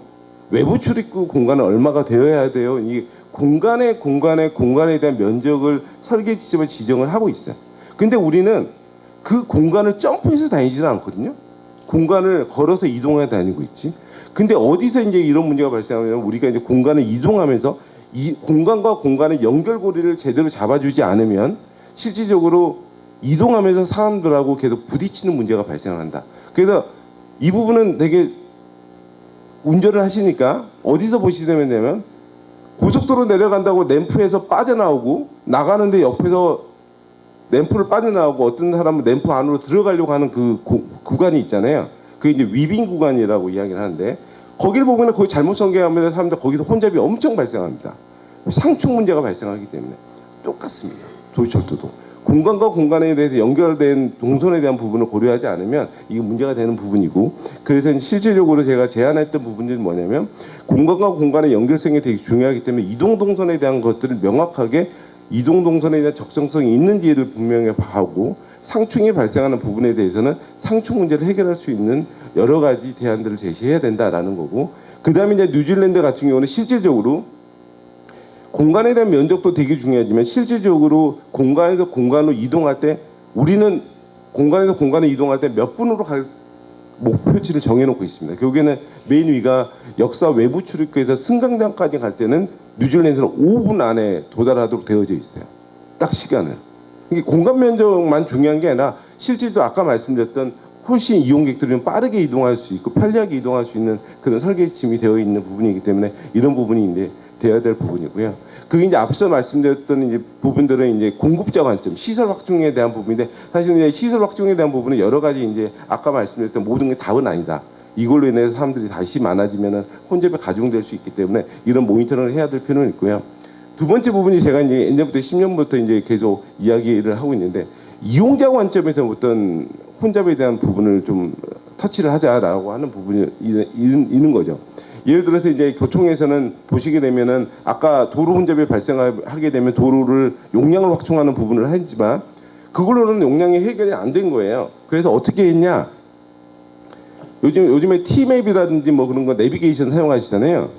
그게 사실은 이용자 관점에서 혼잡 완화할 수 있는 우리에게는 교통 정보를 주는 거지만 거기에 부가적으로는 이 혼잡 완화에 대한 부분이 들어가 있습니다. 그러니까 어느 구간에 차들이 많이 몰리게 되면 이용객들을 그 내비게이션을 타는 사람들을 어떤 사람은 A 경로, 어떤 사람은 B 경로, C 경로에서 분산을 시켜주는 부분이거든요. 그래서 이런 부분에 대해서는 실질적으로 우리가 그 철도에서도 지금 이제 적용을 하고 있어요. 예를 들어서 이제 그 밑에 있는 것들이 실질적으로 이제 제가 주로 이런 지하철 종결자라고 하는 앱에 들어가시게 되면 실질적으로 이제 열차 객차별 혼잡도를 제공을 하고 있고 전체적으로 시간대별로 역사가 얼마나 혼잡한지에 대한 부분에 대해서 계속 역사에 대한 부분이 아니고 열차 칸에 대한 정보를 제공해 주고 있다는 부분이 되게 이제 하고 있는 부분이다. 조금 더 이제 하게 되면 이용객들이 내가 이제 혼잡한 시간을 좀 피해 갈래라고 하실 수 있는 거고 실질적으로 이제 첨두 시간은 이게 오전에 이제 출퇴근 시간은 좀 출근 시간은 어렵겠지만 퇴근 시간 같은 경우는 내가 좀 플렉서블하게 좀 혼잡에 대한 부분이 정보가 주어진다면 내가 좀 출퇴근 시간을 퇴근 시간을 좀 뒤로 미루는 선택의 여지가 있을 수 있지 않느냐라고 저는 기대를 하고 있습니다. 그다음에 두 번째 부분은 혼잡이 아까 혼잡도라고 하는 게 물리적 공간에 대한 인원이 얼마 정도 있느냐라고 하지만 실질적으로 열차 안에서 간단하죠. 더운 여름날 에어컨이 빵빵 켜진 칸하고 에어컨이 고장난 칸하고 똑같은 사람이 있더라도 혼잡에 대한 짜증도는 다르게 느낄 수 있다. 그래서 그 혼잡에 대한 부분에 대해서는 이제 우리가 물리적인 부분은 많은 스터디가 되어 있으니 이걸 벗어나서 실질적으로 이용객들에게 느낄 수 있는 체감에 대한 부분도 같이 고려한 체감 혼잡도에 대한 부분을 같이 고민하자라는 부분입니다. 이게 마지막 이제 제가 이제 마무리를 하려고 제안을 드린 부분인데 20년 전에도 발생했던 혼잡도 문제 그리고 10년 전부터 저는 이제 이 혼잡에 대한 문제를 뛰어들었고 근데 아무런 반응이 없던 것들이 정부에서 움직이기 시작했습니다. 그래서 보시게 되면 철도 안전관리체계 기술 기준이 일부가 개정이 됐어요. 그러면서 뭐가 문제냐면 예전에는 10년 전만 해도 혼잡은 열차 혼잡도에만 국한해서 이야기를 했었어요. 그런데 이태원 사태가 터지고 그 다음에 김포골드라는 사태가 터지고 하면서 이제 발등에 불이 떨어진 거죠. 그러면서 정부에서 늦었지만 어찌됐든 간에 열차와 역사에 대한 혼잡도에 대한 기준을 정의를 하기 시작했습니다. 그동안 혼잡도에 대한 정의는 있었지만 국가에서 실질적으로 내린 정의는 없었습니다. 그래서 이제 아까 말씀드린 기술 기준 일부가 개정되면서 나오게 되고 여기에 대해서 어떤 식으로 혼잡이 발생하면 대응을 해야 될지에 대해서 정부에서 매뉴얼을 지금 만들어 배출을 하고 있는 거예요. 그래서 이 부분에 보면은 정부에서 많은 부분을 관리를 하고 있는데 근데 저는 이 기술 기준을 잘했다라고 일단은 말씀드리고 근데 여기서 끝나면 안 된다라는 부분이에요.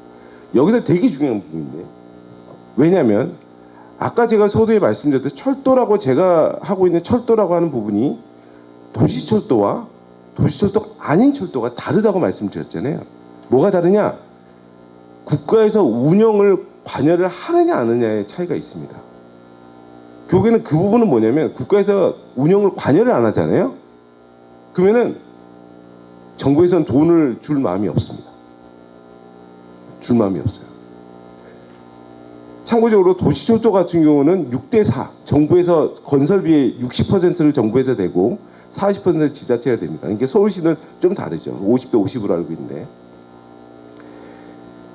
이 부분에 대해서 제가 이제 제안드리는 부분이 뭐냐면 혼잡은 건설할 때 발생하는 게 아니라 운영하는 단계에서 발생하는 혼잡이에요. 그건 뭐냐? 아까 말씀드린 혼잡이 발생을 하잖아요. 정부는 운영 쪽의 문제이기 때문에 지자체와 운영사가 이 문제를 알아서 해결하세요 라고만 이야기를 합니다. 이 말은 철도 안전관리 체계에서도 정부는 혼잡을 눈뜨고 볼 수가 없어. 그래서 우리가 이 기준을 만들어 놓을 테니 지자체와 운영사는 이 기준에 맞춰서 혼잡 관리 잘해주세요 라고 합니다. 그런데 우리나라에서 제일 큰 서울교통공사 혼잡 문제에 대해서 신경을 안 쓰지는 않았어요. 신경 쓰죠. 당연히 승객이 안전이 달려있는데 어떻게 신경을 안 씁니까? 지자체, 서울시도 그렇고 많은 지자체 신경을 씁니다. 근데 어디서 문제가 터지냐? 혼잡을 관리를 하려면요 돈이 들어가요. 역사 공간을 확대해도 돈이 들어가고 열차를 추가 구입해도 돈이 들어가고 돈 문제에서 항상 걸립니다. 돈 문제에서. 그런데 정부에서는 관리하세요 라고 하지만 지자체와 운영사가 돈이 없는 상황에서는 관리를 하고 싶어도 못해요. 그러니까 제한적인 재원 안에서 관리를 할 수밖에 없는 상황이다. 그래서 제가 드리고 싶은 부분이면은 혼잡은 안전하고 관련이 있고 국민의 생명과도 직결되는 문제이기 때문에 이것은 국가에서 관리하자. 그래서 도시철도 혼잡 관리 감독제라고 하는 부분을 제안을 하는 거예요. 이 관리 감독제라고 하는 부분이 뭐냐면 지자체 운영사가 온전히 떠안았던 혼잡에 대한 문제를 정부도 같이 책임을 지자. 왜? 정부에서 60% 돈을 때려박아가지고 만든 게 도시철도거든요. 서울시는 50%. 그거 정부가 만들었잖아. 그러니까 지자체가 요청해서 했지만 정부의 돈이 들어간 사업이에요. 그러면 결국에는 이것을 어떤 구조로 가져가야 되냐면 지자체와 운영사는 혼잡에 대한 부분을 전체적으로 모니터링하고 문제가 된 구간을 명확히 잡은 다음에 이것을 개선 대책을 수립해서 정부한테 제출을 하도록 하는 거예요. 매년 제출하고 연말에 대해서는 이 혼잡 문제를 어느 정도 개선했는지에 대한 것도 실질적으로 정부에서 모니터링해서 평가할 수 있도록 하자. 그러면은 정부는 이제 앉아가지고 보고만 받는 상황으로 끝나냐? 지금도 그냥 아까 말씀드린 기술 기준에 대한 부분으로 해놓고 나면 정부는 그냥 앉아서 지자체하고 운영사한테 그 보고받으면 끝나요. 그걸로 끝내지 말자. 왜 계속 관리 감독에만 신경 쓰냐. 관리 감독이라고 하는 것은 결국에는 당근과 채찍을 줘야 된다. 그래서 제가 말씀드렸던 혼잡 문제는 돈 문제가 일단은 걸려 있기 때문에 정부에서 혼잡 완화를 위해서 모든 돈을 다 지원할 수는 없습니다. 정말 요즘에 긴축 재정이 심하기 때문에. 하지만 일부 재원에 대해서는 정부에서 지원을 해주자, 보조를 해주자라는 부분이 도시철도 혼잡 관리 감독 제도라고 하는 부분이고, 이 부분에 대해서는 지금 이제 도시철도에 대한 부분을 담당하는 부서가 국토교통부 안에 있는 대도시군 광역교통위원회예요. 그쪽에 대도시군 광역교통위원회에서 끊임없이 제가 이제 주장하고 있는 부분인데, 근데 이제 문제는 돈줄을 누가 쥐고 있느냐? 기재부가 쥐고 있기 때문에 사실은 좀 약간 움직이는 부분에 한계가 있습니다. 그래서 계속 그 부분은 정부에서 노력을 하고 있는 부분이기 때문에 이런 부분이 좀 더 된다면 지금 이제 아까 고민하시는 별내선에 대한 부분이라든지 여러 도시철도 구간에서 혼잡하는 부분은 좀 더 진전이 있지 않을 것이냐라고 하는 부분이고요. 마지막 하나 부분은 어쨌든 간에 이 혼잡이라는 부분은 지자체 운영사가 하지만 이것을 관리 감독하고 모니터링하고 할 수 있는 그 관리 지원센터라고 하는 게 신설이 하나가 있으면 좋겠다. 그래서 그 모든 지자체에서 운영사에서 하고 있는 도시철도 혼잡에 대한 부분에 대해서 전문 기관에서 이것을 관리해주고 모니터링해주고 이것을 의견을 개진해주고 같이 아이디어를 가지고 혼잡을 개선할 수 있는 노력들이 있으면 지금보다 나은 도시철도 이용 환경이 되지 않겠느냐라고 생각을 하고 이상 발표를 마치도록 하겠습니다. 감사합니다. 서울특별시의 도시안전건설위원회 김혜지 의원님을 직접 좌장으로 모셔서 본격적인 토론을 해보겠습니다. 네, 안녕하십니까. 일단 토론회 시작에 앞서서 저희 주제 발표자였던 이호 본부장님을 먼저 다시 한번 소개드리겠습니다. 한국교통연구원 철도교통연구본부 이호 본부장님이십니다. 도시철도 과장님 참석하셨습니다. 다음으로 서울교통공사 박병섭 안전관리본부장님 참석하셨습니다. 네. 서울연구원 도시교통연구실 김승준 선임연구원님 참석하셨습니다. 경기연구원 모빌리티연구실 김병관 연구위원님 참석하셨습니다. 네, 마지막으로 강동 현대홈타운 박종우 입주자 대표회장님 참석하셨습니다. 안형준 도시철도 과장님 먼저 하시고요. 박병섭 안전관리본부장님, 김승준 선임연구원님, 김병관 연구원님, 박종우 입주자 대표회장님 순으로 진행하겠습니다. 시간 관계상 토론자분께서는 5분 이내로 발표하여 주시면 감사하겠습니다. 첫 번째 토론 순서로 서울특별시 안형준 도시철도 과장님 발표해 주시기 바랍니다. 강동이면 우리 서울의 동쪽인데 먼 데서 또 우리 지하철 타고 오셨을 것 같아요. 오신 거 환영하고요. 건설 이후에 운영에 관한 부분을 지도 감독하는 부서장입니다. 우선 오늘 제가 두 가지 주제로 말씀드릴 텐데요. 우선 지난 별내선 개통으로 우리 8호선 연장 운행에 따른 그 혼잡도 완화를 위해서 추진한 사항을 개략적으로 말씀드릴 거고요. 그리고 그 별내선뿐만 아니라 아까 그 이호 본부장님께서 말씀이 있었지만 서울에는 많은 연장 노선 계획들이 국가철도망에 있습니다. 그로 인해서 우리 서울 시민들께서 겪게 될 그 혼잡 문제의 원인이라든지 그 해법에 대해서 간략히 말씀을 드리겠습니다. 우선 우리 시는 그 8호선 연장 개통에 따라서 한 1년여간에 걸쳐서 건설 당시에 1년여간에 걸쳐서 경기도와 남양주 등 구리시 등과 혼잡도 완화를 위한 논의를 해왔습니다.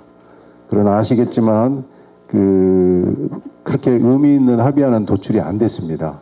그래서 우리 시는 옆에 우리 교통공사에도 와 계시지만 교통공사와 함께 자체적인 노력을 추진을 했습니다. 아시겠지만은 암사역에서 출발하는 예비열차 2편성을 2편성을 출근 시간대 출발시키는 거 8시와 8시 18분인데요. 그리고 두 번째 이제 천호역에 가보시면 바닥에 그 면적을 좀 확장한다거나 또 안전펜스, 그 혼잡 시간대 그 이동식 안전펜스 보셨을 거예요. 그런 거 설치하거나 해서 역사 구조 개선, 그리고 동선 관리 이런 것들을 했고요. 지금도 하고 있고요. 그리고 이제 출근 시간대, 퇴근 시간대 보시면 그 역에 근무하신 역 직원뿐만 아니라 노란색 안전 요원들이 많이 보이실 거예요. 저도 그 개통 첫 주에는 그 현장에 새벽에 가 있었는데요. 서울시 직원뿐만 아니라 강동구 직원분들, 그리고 역에 근무하시는 교통공사 직원분들, 별도 저희가 이렇게 배치한 안전관리요원들에서 한 70에서 100여 명 정도 분들이 지금도 활동을 하고 있습니다. 앞으로 당분간 계속 할 거고요. 그렇게 해서 저희는 이제 교통공사와 함께 긴급 대책이지만 그런 혼잡 완화 대책을 추진하고 있고요. 두 번째로 이제 근원적으로 연장 노선들이 혼잡도가 높을 수밖에 없는 이유가 아시겠지만 경기도에서 서울시로 출퇴근하는 분들이 많습니다.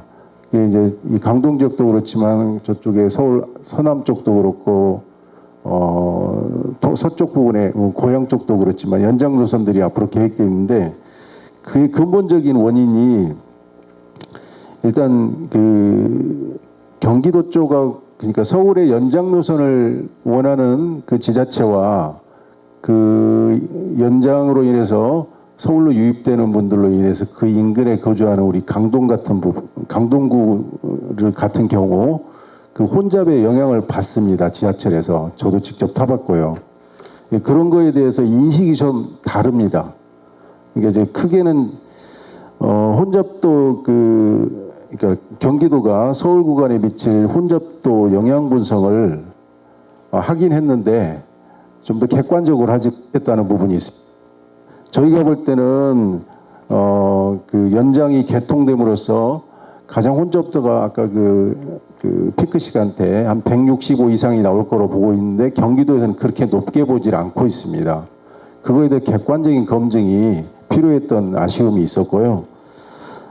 당초에 사실은 그 건설지에 저희 서울시나 교통공사는 지금 9편이 신규로 증편이 됐을 겁니다. 연장되고 나서. 근데 11편을 사실은 저희는 요청을 했어요. 3편이 증편이 안 된, 아니, 2편이 부족하게 투입이 된 겁니다. 그래서 이제 그걸 보완하기 위해서 암사에 2편을 예비열차를 투입했고 그 이후에 또 검토하고 있는 게 있는데요. 그런 부분들이 혼잡도 영향 분석이나 증차 논의에 좀 더 적극적으로 서로 논의가 이루어져야 되는 아쉬움이 좀 있었고요. 또 하나가 이제 연장 노선이 되다 보면 지금 암사하고 별내선 구간이 직결로 연결이 되지 않습니까? 직결되다 보면 바로 영향을 받습니다. 그 인원이 그대로 타고 오기 때문에 계속 누적되기 때문에. 근데 그 다른 방법으로 환승시키는 방법이 있어요. 아시겠지만은 서울 시내 보면은 성수역 같은 경우 본선을 타고 오다 지선을 타기 위해서 내려야 되지 않습니까? 그게 평면 환승이라는 거예요. 그렇게 하게 되면 약간 이 혼잡을 내지는 집중을 끊을 수가 있어요. 일시적으로. 방법론적인 건데요. 그런 게 플랫폼을 좀 크게 만든다거나 또는 그 지하철이 오고 감에 따라서 이제 유치한다고 그러는데 노선 전문 용어를 제가 모르겠는데 내일을 더 만들어야 된다가 이런 문제가 생겨요. 그러다 보면 이제 이번에 뉴스에 많이 보셨겠지만 예비 타당성이 이제 이런 것들이 많이 얘기가 나오는데 공사비가 더 들어가게 됩니다. 그런 것들을 고려를 할 경우. 그러다 보니까 직결이라고 해가지고 가장 그래도 경제적인 바로 연결하는 그런 방식으로 지금 하다 보니까 그런 또 문제가 있고요. 그래서 우리 시는 지난 21년도에도 그런 도시철도 연장하고 광역철도 추진함에 있어서 원칙을 제시를 했습니다.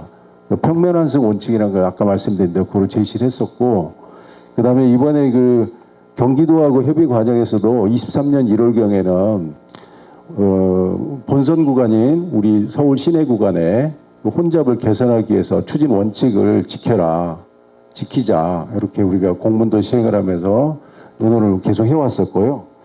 급기야 이제 다행스럽게 그 올해 5월달에 아까 우리 그 발제자 우리 본부장님께서 말씀하신 것처럼 대광이라는 곳에서 그 도시철도망 구축 계획 및 노선별 도시철도 기본계획 수립 지침이라는 게 있습니다. 이제 국가 지침인데요.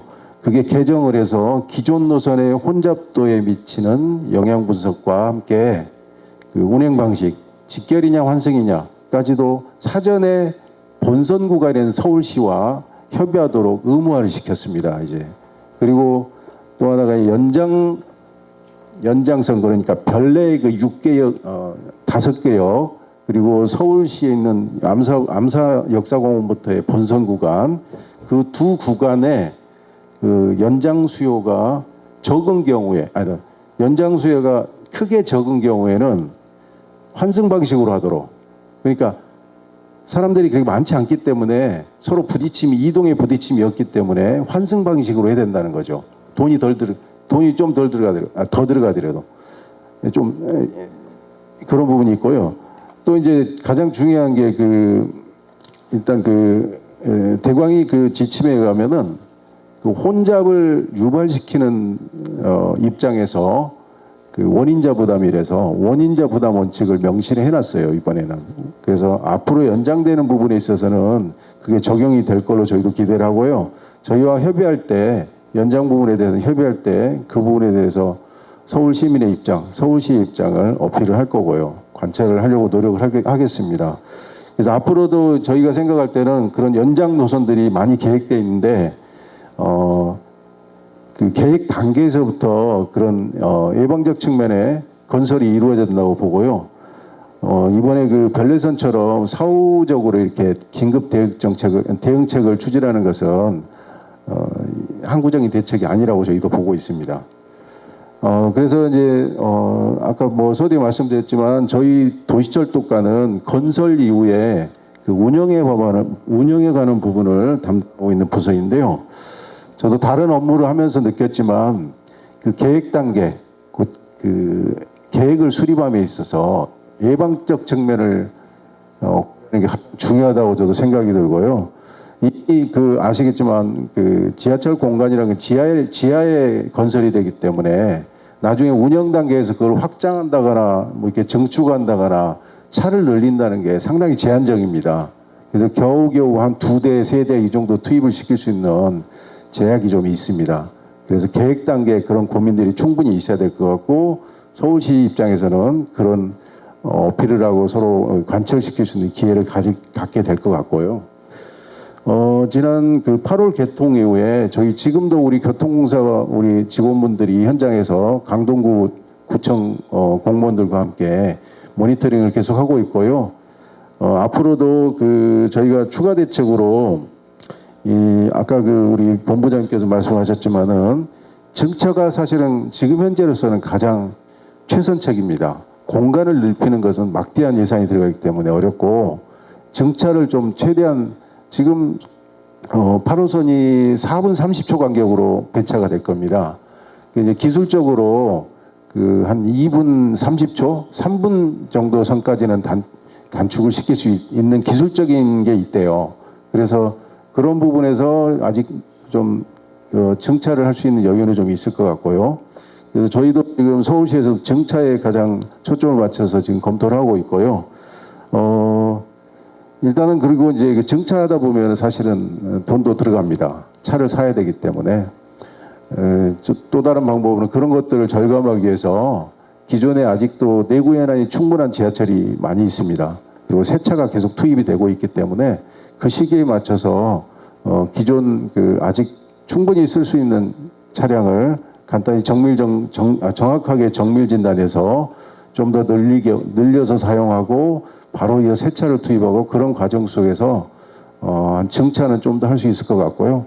그거 지금 교통공사와 고민을 저희가 많이 하고 있고요. 그에 따른 비용은 또 경기도도 분담할 수 있도록 계속 경기도를 두드리겠습니다. 그런 부분에서 혹시 우리 의원님들이라든지 우리 지역 시민님들께서도 많이 응원을 해주시면 감사하겠습니다. 이상입니다.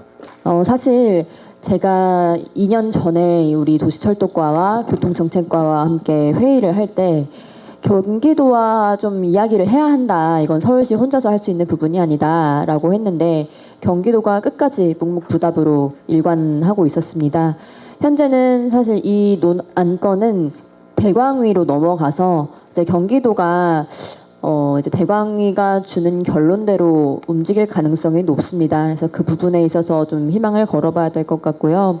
우리 수요 분석, 이 예측이 잘못되었다고 이제 과장님께서 또 지적을 하셨는데 맞습니다. 이제 구리나 남양주에 신도시들이 들어오면서 사실 인구가 굉장히 몇만 명이 늘었는데 그 부분을 놓쳤더라고요. 그래서 이 부분은 굉장히 아쉽고 앞으로 이제 연장 노선들에 대해서는 평면 환승이나 뭐 원인자 부담 원칙으로 이 원칙을 가지고 협의하시겠다고 하니까 그 부분은 기대하고 보겠습니다. 다음으로 서울교통공사의 박병섭 안전관리본부장님께서 발표해 주시기 바랍니다.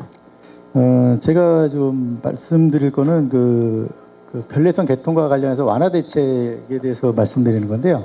170% 이상 될 거다라고 예측을 했는데 우리가 운영을 어떻게 해서 좀 지금 혼잡도는 지금 현재 측정하면 한 130%대가 돼요. 근데 우리가 어떻게 해서 완화를 했는지 좀 말씀을 드리고 그 대책 또한 좀 말씀을 드리려고 합니다. 우리가 맨날 여기서 혼잡도 하는데 우리 서울교통공사에서는 그 열차 내 혼잡도가 있고요. 역사 내 혼잡도 이게 두 가지를 관리를 해요. 근데 이제 열차 내 혼잡도는 여기서 뭐 아까도 170%, 150% 이걸 얘기하는데 그게 어떤 의미냐면은 전동차를 탔을 때, 그러니까 열차를 탔을 때 그 한 칸에 그 앉아 있는 분, 서 있는 분이 부딪히지 않고 좀 편안하게 갈 수 있는 정원이 정해져 있거든요. 그게 160명입니다. 근데 160명의 그 100%로 봤을 때 우리가 이제 150%면은 80명이 더 타니까 240명까지가 적정 우리가 관리하는 인원입니다. 그러니까 한 240명 이하로 이제 그래서 전 구간 아까도 뭐 잠깐 나왔지만 1호선부터 8호선까지는 우리가 150% 이하로 관리를 하고 있습니다. 근데 개통 전에 8호선 같은 경우는 143% 정도로 운영을 했어요. 그러다 보니까 이제 연장이 6개 여기 연장이 되다 보니까 같은 시격, 그러니까는 열차가 같은 간격으로 출퇴근 시간대 4.5분 간격으로 다니려면 차가 더 들어와야 되겠죠. 그래서 우리가 연장하기 전에 우리가 요구했던 편성수가 실질적으로 14개 편성을 요구를 했는데 실제로 우리한테 들어온 차는 9개 편성밖에 안 들어왔습니다. 그러다 보니까 9개 편성으로 들어와 가지고 4.5분 간격으로만 지금 다니고 있는 겁니다. 근데 그렇게 되다 보면 지금 시점으로 따지면은 혼잡도가 한 170% 정도가 됩니다. 근데 이제 우리가 그거를 그렇게 150% 우리 운영 기간이 사실 힘들긴 한데 그러다 보니까 우리가 가지고 있는 예비차라고 있는데 그 예비차는 차가 더 많이 갖고 있다는 예비차가 아니라 우리가 이제 전동차를 점검도 해야 되고 그다음에 청소도 해야 되고 그런 차로 가지고 있는 차입니다. 그래서 아까 우리 옆에 우리 과장님도 말씀하셨지만 그 차를 두 편성을 그 아침에 그 8시 때하고 8시 18분 때 그러니까 어차피 또 저 별내서부터 다 출발을 하게 되면 또 이쪽 강동 구간에 계신 분들이 또 피해를 보잖아요. 그래서 우리가 암사에서 출발하게끔 그 두 편성을 암사에서부터 8시하고 8시 8분에 출발하는 열차를 투입했습니다. 그래가지고 혼잡도가 지금 현재로서는 약 133% 정도. 그래서 근데 이제 우리가 그 아까도 우리 연구원 본부장님 말씀하셨지만은 우리는 30분 간격으로 지금 현재 평균을 내 가지고 그걸 관리하고 있어요. 그러니까 러시 시간대, 그러니까 출퇴근 시간대가 제일 혼잡하기 때문에 제일 혼잡한 시간대에 그 지금 그 혼잡도가 133%. 근데 조금씩 지금 올라가고 있더라고요. 한 100. 요번 지난주에 한번 나온 거 보면은 계약을 해서 그런지 한 141%까지 지금 올라와 있는 상태입니다. 그래서 아직까지는 150%를 유지하고 있는데 임시 열차로 지금 운영하는 거지 이게 지속될 수는 없습니다. 그래서 우리가 강하게 지금 서울시하고 경기도에다가 증차. 어차피 이건 경기도에서 원인을 제공한 거잖아요. 자기들 그 구간이 경기도가 연장이 됐기 때문에 거기서 전동차를 추가를 확보를 해줘야 되는데 아직까지는 그 적정한 그 혼잡도라고 봐서 그런지 아직까지 대응을 좀 미비하게 좀 하고 있는 실정입니다.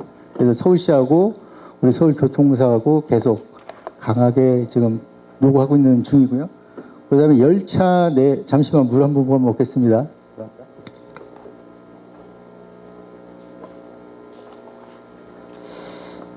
그다음에 이제 열차 내 이제 혼잡도가 있는데 열차 내 혼잡도도 실질적으로 그 국토부에서 이렇게 열차 내 역사 내 혼잡도 관리하는 기준을 마련해 줬는데 실질적으로 뭐 승강장에 한 평방미터에 몇 명이 있느냐, 그다음에 뭐 환승통로 계단 이렇게 좀 구분을 해놨습니다.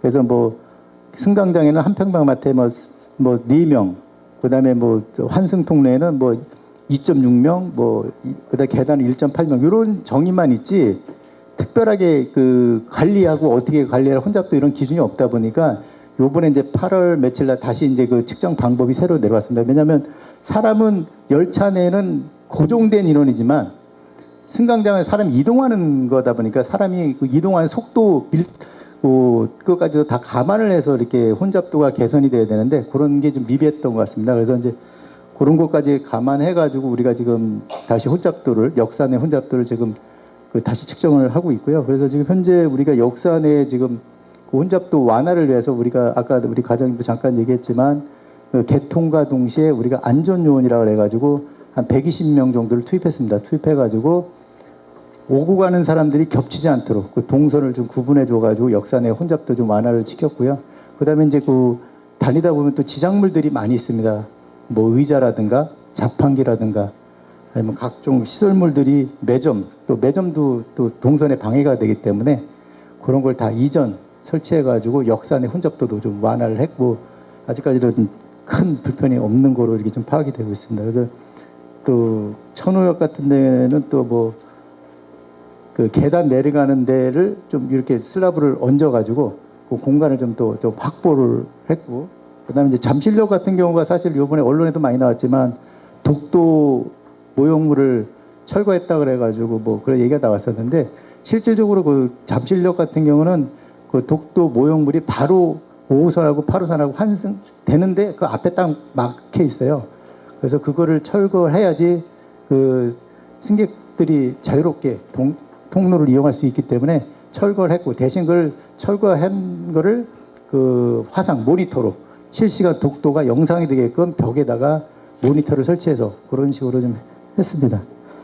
그래서 지금 현재로서는 이게 혼잡도를 좀 완화를 해야 되는데 지금 현재는 우리가 운영기간에 살 수 있는 건 여기까지고 앞으로는 이제 계속 승객이 좀 늘어날 것 같아요. 지금 한 10만 명 정도가 월 1 좀 늘어났습니다. 그래서 이제 저쪽 경기도에서 오시는 분이 한 6만 명 정도가 이쪽 서울로 진입했고 또 서울에 계시는 분들이 한 3만 명 정도가 저쪽 그 별내라든가 구리역으로 이용해서 그 환승하려고 그쪽으로 이동하는 그렇게 늘어났기 때문에 앞으로 열차를 더 증차를 해야 되지 않을까. 그래서 경기도에 계속 요구해서 빠른 시일 내에 그 전동차가 들어와서 여러분들의 그 통행에 여기 승차하는데 불편함이 없도록 최선을 다하도록 하겠습니다.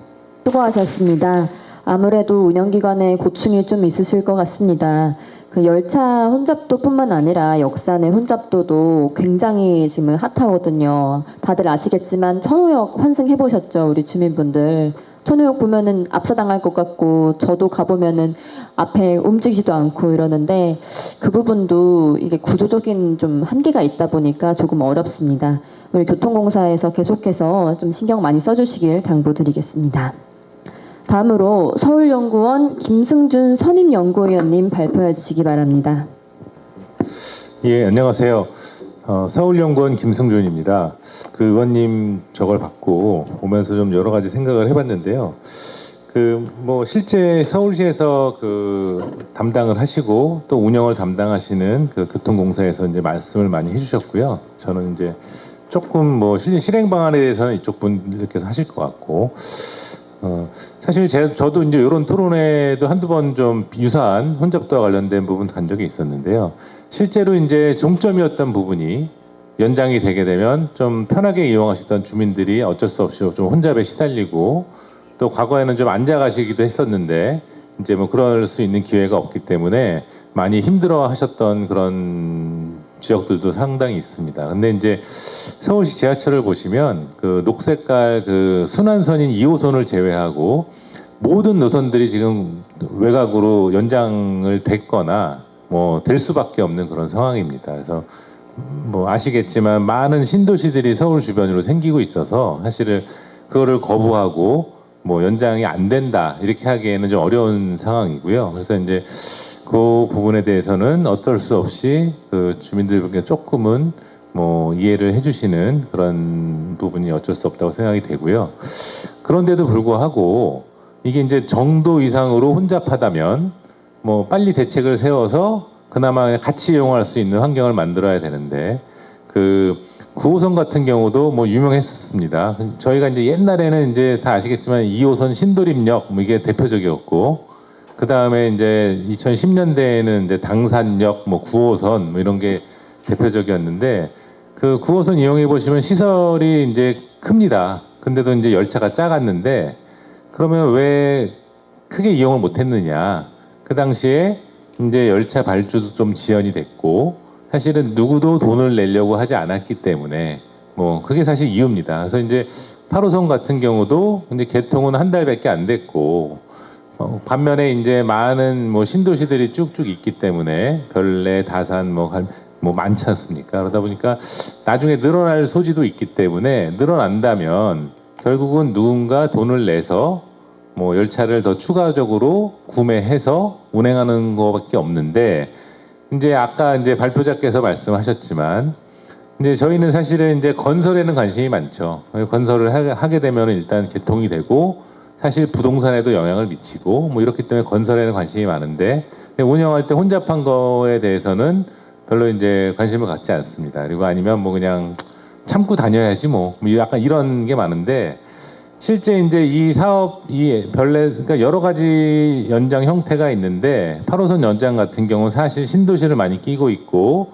뭐 서울시나 정부, 구리시, 남양주시 외에도 우리가 알고 있는 토지주택공사, LH공사가 있고 경기도시개발공사 같은 GH 같은 데가 참여하고 있는 걸로 알고 있습니다. 그래서 사실 그들이 이제 택지 개발했고 분양을 했기 때문에 사실은 이제 이 건설 단계에도 책임이 있지만 뭐 이게 이제 자연적인 연장이 아니라 신도시와 연관된 연장이기 때문에 추후에 이런 뭐 혼잡도가 발생한다면 그 건설만 하고 이제 나갈 게 아니라 사실은 운영 부분에 대한 책임도 일정 짓는 게 맞죠. 그래서 요게 뭐 철도 부분은 적용이 안 되고 있지만 제가 알기로는 그 과거에 광역교통 개선 대책이라고 신도시 개발하면 개선 대책을 수립을 하는데 사실 신도시가 이제 생기면 가장 애매한 게 모든 부분들이 승용차만 쓰실 수 없잖아요. 맨 처음에 이제 입주도 하나하나씩 하시는데 입주할 때 이제 뭐 이동이 안 되시니까 이제 어쩔 수 없이 버스가 들어가는데 입주를 다 하기 전에 버스가 들어가면 결국은 다 적자입니다. 그러니까 안 들어가려고 하겠죠, 사업자들이.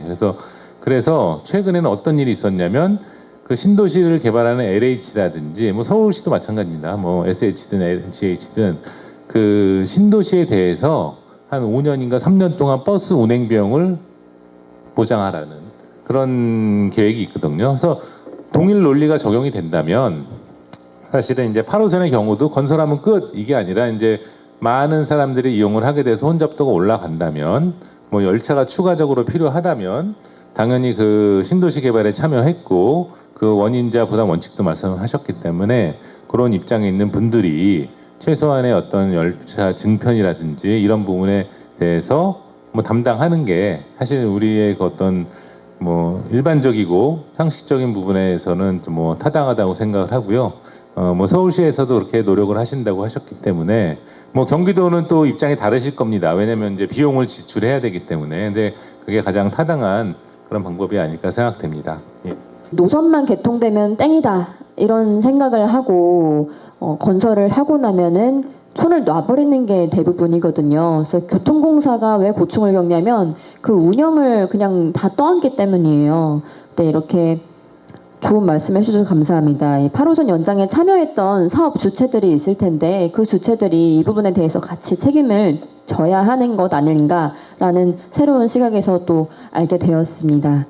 다음으로 경기연구원 김병관 연구위원님 발표해 주시기 바랍니다. 지난 8월 10일 이제 8호선을 연장하는 변례역이 개통이 됐습니다. 그래서 제가 기사를 본 거 보면 44분에서 27분으로 통행 시간을 60% 정도까지 이제 단축을 시켜서 이제 경기도와 서울 동부권 통행자들의 편의를 획기적으로 증진을 한 측면이 있고, 뭐 그를 통해서 이제 경제 사회적인 또 이제 활동 측면에서도 광역 생활권을 활성화하는 측면이 있다고 생각이 됩니다. 또 반면에는 이런 광역 교통 수요인 철도 수요가 증가됨에 따라서 특히 뭐 모든 철도가 계속 아까 발표자께서 말씀하신 것처럼 막히진 않습니다. 근데 이 첨두 시간에 출퇴근 첨두 시간에 이제 혼잡이 좀 우려된다라는 이제 우려가 있습니다.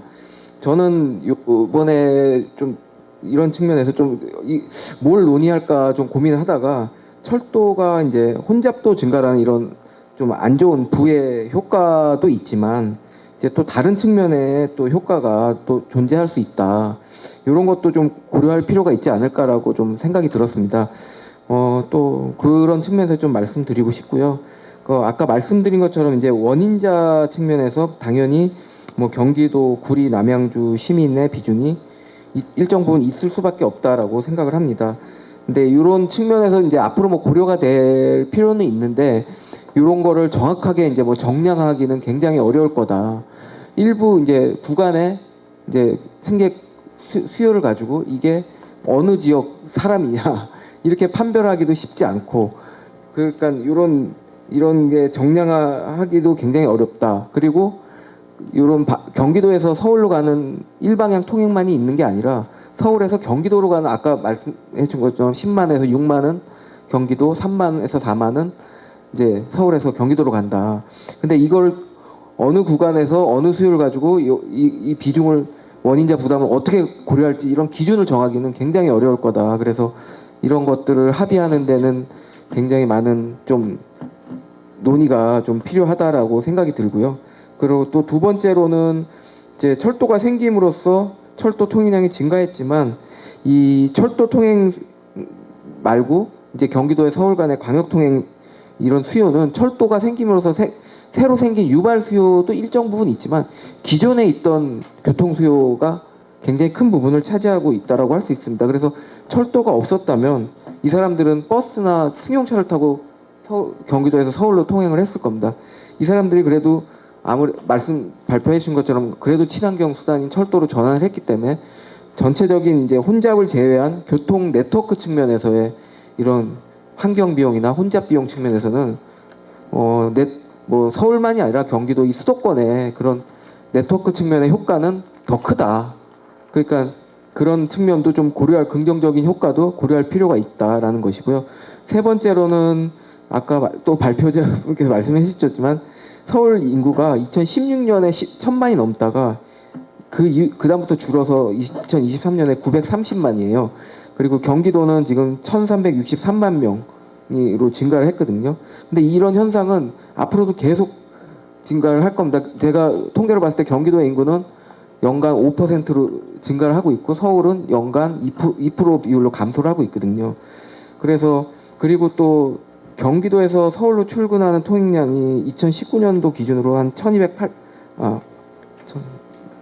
128만 7천 통행이에요. 그러면은 서울에서 직장을 갖고 있는 서울에서 서울 가는 사람, 인천에서 서울 가는 사람, 경기도에서 서울 가는 사람 다 했을 때 경기도에서 서울 직장으로 가는 사람이 24% 차지하고 있거든요. 그러니까 서울의 직장을 갖고 있는 사람 중에 4분의 1이 경기도민이라고 할 수 있거든요. 이런 측면에서 봤을 때 어쩔 수 없이 서울에서 경기도로 가는 직장으로 가는 사람들은 계속 늘 거다. 이 사람들을 그냥 내팽겨칠 수는 없다. 그리고 이 사람들이 서울에 와서 생산 활동하고 소비 활동하는 면서 서울에 기여하는 이제 경제사회적인 그런 효과도 무시할 수 없다. 이런 측면에서 이 사람들의 통행을 좀 효율적으로 처리하기 위한 방안도 같이 고민해야 된다라는 걸 좀 말씀드리고 싶습니다. 그리고 네 번째로는 지금 당장 혼잡이 있지만 대한민국 인구가 감소를 하고 있고요. 그리고 뭐 경기도는 계속 뭐 수도권은 증가를 하고 있지만 어차피 서울만을 고려했을 때 서울의 대중교통 시스템을 지금 상태로 유지하기는 쉽지 않다.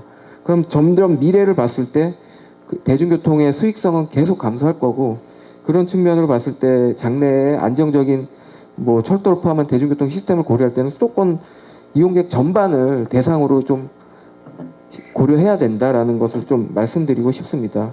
그래서 뭐 3기 신도시가 지금 1기 2기보다 큰 규모로 하진 않지만 작은 규모로 굉장히 많은 지역으로 계속 확대되고 있고요. 수도권 광역화는 계속 되고 있습니다. 그리고 수도권 급행 GTX 열차도 지금 건설이 되고 있고 이런 측면에서 이제 뭐 핵심은 GTX가 되겠지만 이 GTX와 연계된 광역철도의 연장은 별내선만이 아니라 앞으로는 필수적으로밖에 이루어질 수 없다라고 저는 생각이 됩니다. 그래서 유기적으로 이런 철도망을 구축하고 좀 더 효율적으로 혼잡을 관리하는 그런 방안을 뭐 경기도 따로 서울 따로 고민할 수는 없다라고 생각됩니다. 그래서 이 수도권의 교통은 이 3개 시도 각자가 고민할 게 아니라 좀 광역적 차원에서 고민을 같이 하는 협의체나 이런 것들이 좀 필요하다라고 생각이 들고요.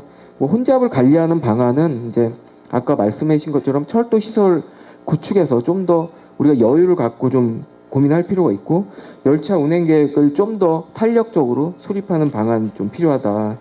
그리고 뭐 철도가 별내선만 생긴 거지만 앞으로는 별내선 말고도 GTX도 강동구까지 연장이 되고 또 그런 철도망이 좀 더 촘촘하게 될 겁니다. 그리고 버스도 좀 또 촘촘하게 해서 사람들이 좀 하나의 경로만 선택하는 게 아니라 좀 다양한 경로를 선택할 수 있게끔 그렇게 여건이 좀 될 거고 그런 여건을 좀 해서 혼잡을 집중하지 않게 이렇게 하는 것도 필요하다. 그리고 우리가 공급만 고려할 필요가 아니라 수요 관리를 하는 방안도 좀 필요하다. 그래서 유연근무제 뭐 아니면 이런 것도 앞으로는 좀 더 획기적으로 좀 해서 수요 자체를 좀 관리하는 방안도 같이 좀 이건 돈이 뭐 이렇게 좀 더 물리적으로 하는 게 아니기 때문에 좀 더 유연하게 생각할 수 있는 거기 때문에 이런 것도 좀 고민이 할 필요가 있겠다라는 게 생각이 들고요.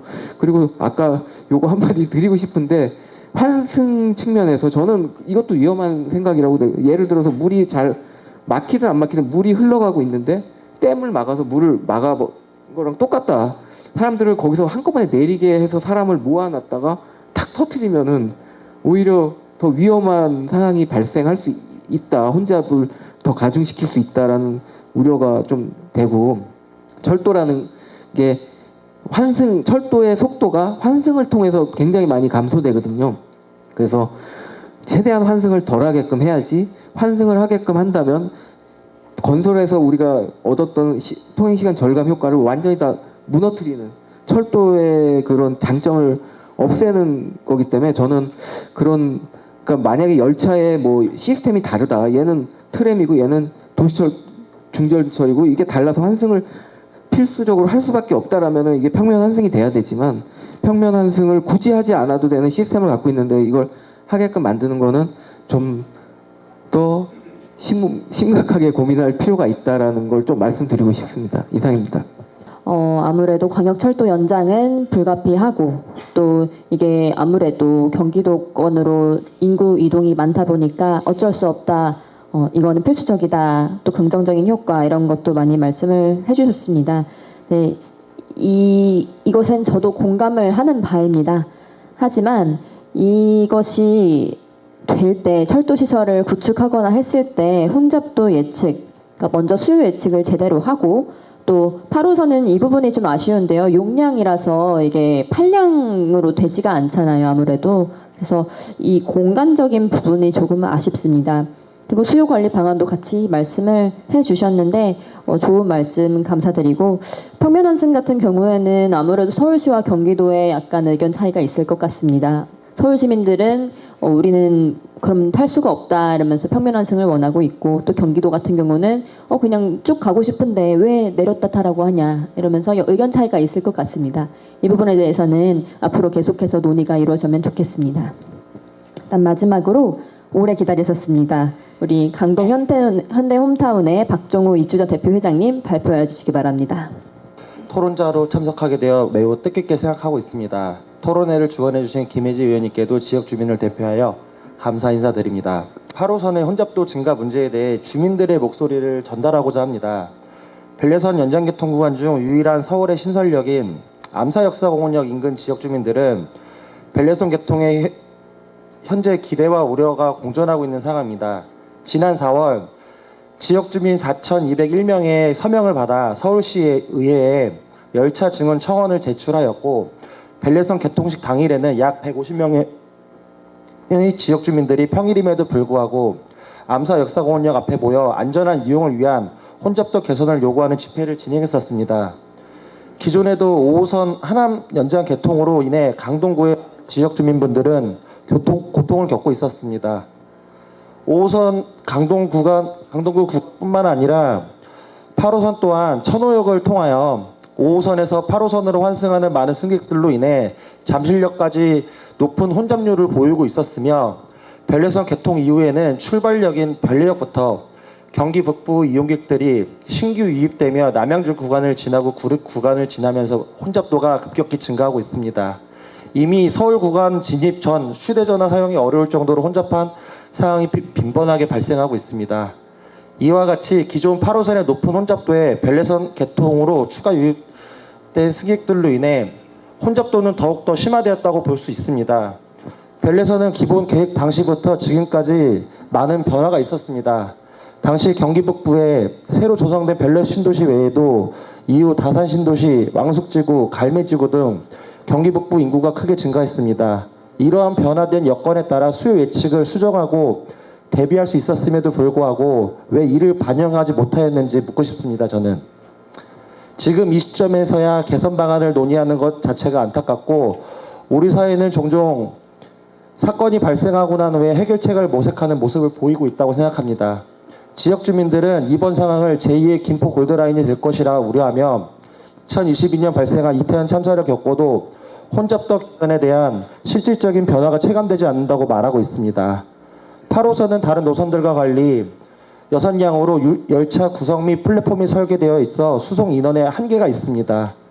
서울시에서는 개통에 맞춰 자체적으로 대응할 수 있는 예비열차 2대를 증차하는 등의 조치를 해줘 우려했던 부분보다는 혼잡도가 줄었다고 생각하시는 일부 주민분들도 계십니다. 하지만 여기에서 머무르지 않고 근본적인 문제 해결을 위해서는 열차 증차가 가장 중요하다고 생각합니다. 또한 다른 지하철 노선에서 시범 운영 중인 호차별 내부 혼잡도를 승강장 정황판 및 게이트에서 승강장으로 내려가는 계단 앞에 정황판을 추가 설치하여 안내할 수 있는 시스템을 도입하든지, 두 번째로는 의자 없는 칸을 운행하여 조금 더 많은 승객들이 탑승할 수 있는 개선 방안, 세 번째로는 분산 효과를 줄 수 있는 지상의 버스 노선을 추가로 신설을 하는 것을 요청드리고 싶습니다. 추가로 열차 내의 혼잡도뿐만 아니라 5호선과 8호선이 환승되는 천호역 내부 환승 구간의 혼잡도 개선도 필요합니다. 앞서 다른 토론자분들께서 여러 의견을 주셨지만 현재 천호역의 환승 구간은 나선형 환승 계단의 구조로 되어 있어 매우 위험합니다. 8호선에서 5호선으로 환승할 경우 5호선의 노선 구조적인 문제로 인해서 두 개의 선로로 나누어지다 보니 목적지에 따라 바로 환승 열차를 타지 못하고 플랫폼에서 계속 이용객이 머물게 되며 지속적으로 플랫폼 내 혼잡도가 올라가는 상황입니다. 이 역시 개선 방안을 마련하여 이용객들이 지하철을 안전하게 이용할 수 있도록 해야 한다고 생각합니다. 결론적으로 벨레선 개통으로 인해 발생한 교통 혼잡 문제는 반드시 해결되어야 하며 이를 위해 열차 증차와 다양한 개선 방안이 필요하며 우리 모두가 안전하게 지하철을 이용할 수 있는 환경을 만들어 나가야 합니다. 지역 주민들의 의견이 충분히 잘 반영되어 실질적으로 개선이 이루어지길 바랍니다. 아무래도 이제 관에서 말하는 혼잡도는 아직 130%입니다. 150%입니다. 이렇게 말씀은 하시는데요. 직접 가보면 다릅니다. 사실은 사진으로 찍어 놓은 것도 많습니다. 그런데 보면은 정말로 꽉꽉 차 있고 또 암사 구간까지는 괜찮은데 천호를 지나면서부터 한두 명씩 못하는 분들이 생기기도 합니다. 이런 부분은 사실 여기 서울시에만 계시거나 이제 직접 와보지 않으면 모르는 부분인데요. 우리 박종호 회장님께서 잘 이야기를 해주셨고 또 여러 가지 아이디어를 주셨기 때문에 우리 옆에 박병숙 본부장님께서 이렇게 계속 필기를 해주시더라고요. 이 아이디어 좀 반영이 되어서 우리 주민분들 편의가 좀 증진될 수 있었으면 좋겠습니다. 네. 예, 본부장님 잠깐 설명을 해드리겠습니다. 하여튼 조언을 내주셔서 너무 감사드리고요. 그다음에 뭐 열차 증차는 계속 요구하고 있는 상황이고요. 그다음에 아까 좋은 의견을 내셨는데 내부에 이제 열차 내부의 혼잡도를 전광판에 이렇게 표시되게 하는 말씀하셨어요. 근데 현재 지금 우리가 전동차 그 신조차가 이제 지금 계속 개량을 하거든요. 옛날에 쓰던 걸 한 25년, 30년 되면 다 개량을 해가지고 지금 들어오는 차들은 열차 내에 혼잡도가 어디 양이 좀 많다라는 건 표시가 되고, 그다음에 이제 그 승강장의 그 전광판에 표시되는 거는 일단 지금 우리가 1호선에는 지금 시범으로 설치를 하고 있습니다. 그래서 그게 정상적으로 구현되고 이렇게 되면 전호선 확대해가지고 열차 내에 그 어느 칸이 혼잡하다, 요거는 이제 확대하려고 지금 준비하고 있습니다. 그래서 8호선도 빠른 시일 내에 준비하도록 하겠습니다. 그다음에 이제 의자 없는 칸은 이제 우리가 도시철도 운영 기간에 최초로 우리가 4호선이 그때 당시 좀 많이 혼잡을 해가지고 의자를 다 철거했습니다. 다 그러니까 시범적으로 철거해가지고 의자를 떼어내면 그만큼 여유 공간이 더 생겨가지고 그 단거리 가시는 분들은 거기 좀 더 승차하면은 아마 20명 정도가 똑같은 차에 20명 정도가 더 탈 수가 있기 때문에, 그래서 이제 의자 없는 칸을 지금 4호선하고 7호선에 지금 시범적으로 적용하고 있습니다. 만약에 필요하다면 8호선도 한번 적용 한번 해보도록 하겠습니다. 발제자와 토론자 여러분 수고하셨습니다. 혹시 발제자 및 토론자 분들 중 추가로 토론하실 사항이 있으시면 마지막 발언 시간을 드리겠습니다. 계실까요? 네, 안 계시면 저희 우리 주민분들이 이렇게 오셨잖아요. 질의와 의견을 듣는 시간을 갖도록 하겠습니다. 우리 내빈분들 중에 좀 질문이나 의견 있으신지요? 손을 들고 계시면. 수고해 주셨고, 김혜기 의원님이. 그리고 이제 여러분들 좋은 말씀하셨는데, 사실은 이제 구리 토평이 강동하고 붙어 있으면서도 한 마을이 아니었어요. 이제 한강을 건너서 돌았기 때문에 이제 생활권이 오고 가는 게 없었는데, 이제 지하철이 생김으로써 우리가 이제 구리를 가기도 하고 구리가 이제 서울을 이용하는 사람들이 많아질 겁니다. 그 얘기는 여러분들이 현재 현상만 가지고 얘기하는데, 이용객이 이제 1~2년 후에는 서로 이제 오고 가는 것이 많아져 가지고 예상하는 것보다 훨씬 많아질 것이고, 제가 이제 지하철을 타고 가봤는데 인구가 뭐 급속도로 늘어나더라고요. 그 짝에 보니까 입주하는 데가 많고, 그래 현재 여러분들이 생각하는 것보다 훨씬 더 혼잡도가 높아질 것이다 하는 건 제 생각입니다. 그래 그것을 고려해 가지고 좀 잘해 주셨으면 감사하겠습니다. 감사합니다. 10분이면 가는 마을이잖아요. 근데 버스가 없습니다, 사실은. 또 그쪽에서 편해졌다 이렇게 말씀하시는 분들도 계세요. 그래서 저는 이 자리를 빌어서 버스가 하나 있었으면 좋겠다 이런 생각도 듭니다. 이게 지하철에만 의존을 하다 보니까 당연히 사람들이 다 지하철로 몰리지 않을까라는 생각도 들고요. 네, 회장님 좋은 말씀 감사드립니다. 네, 또 혹시 말씀하고 싶으신 분 계실까요?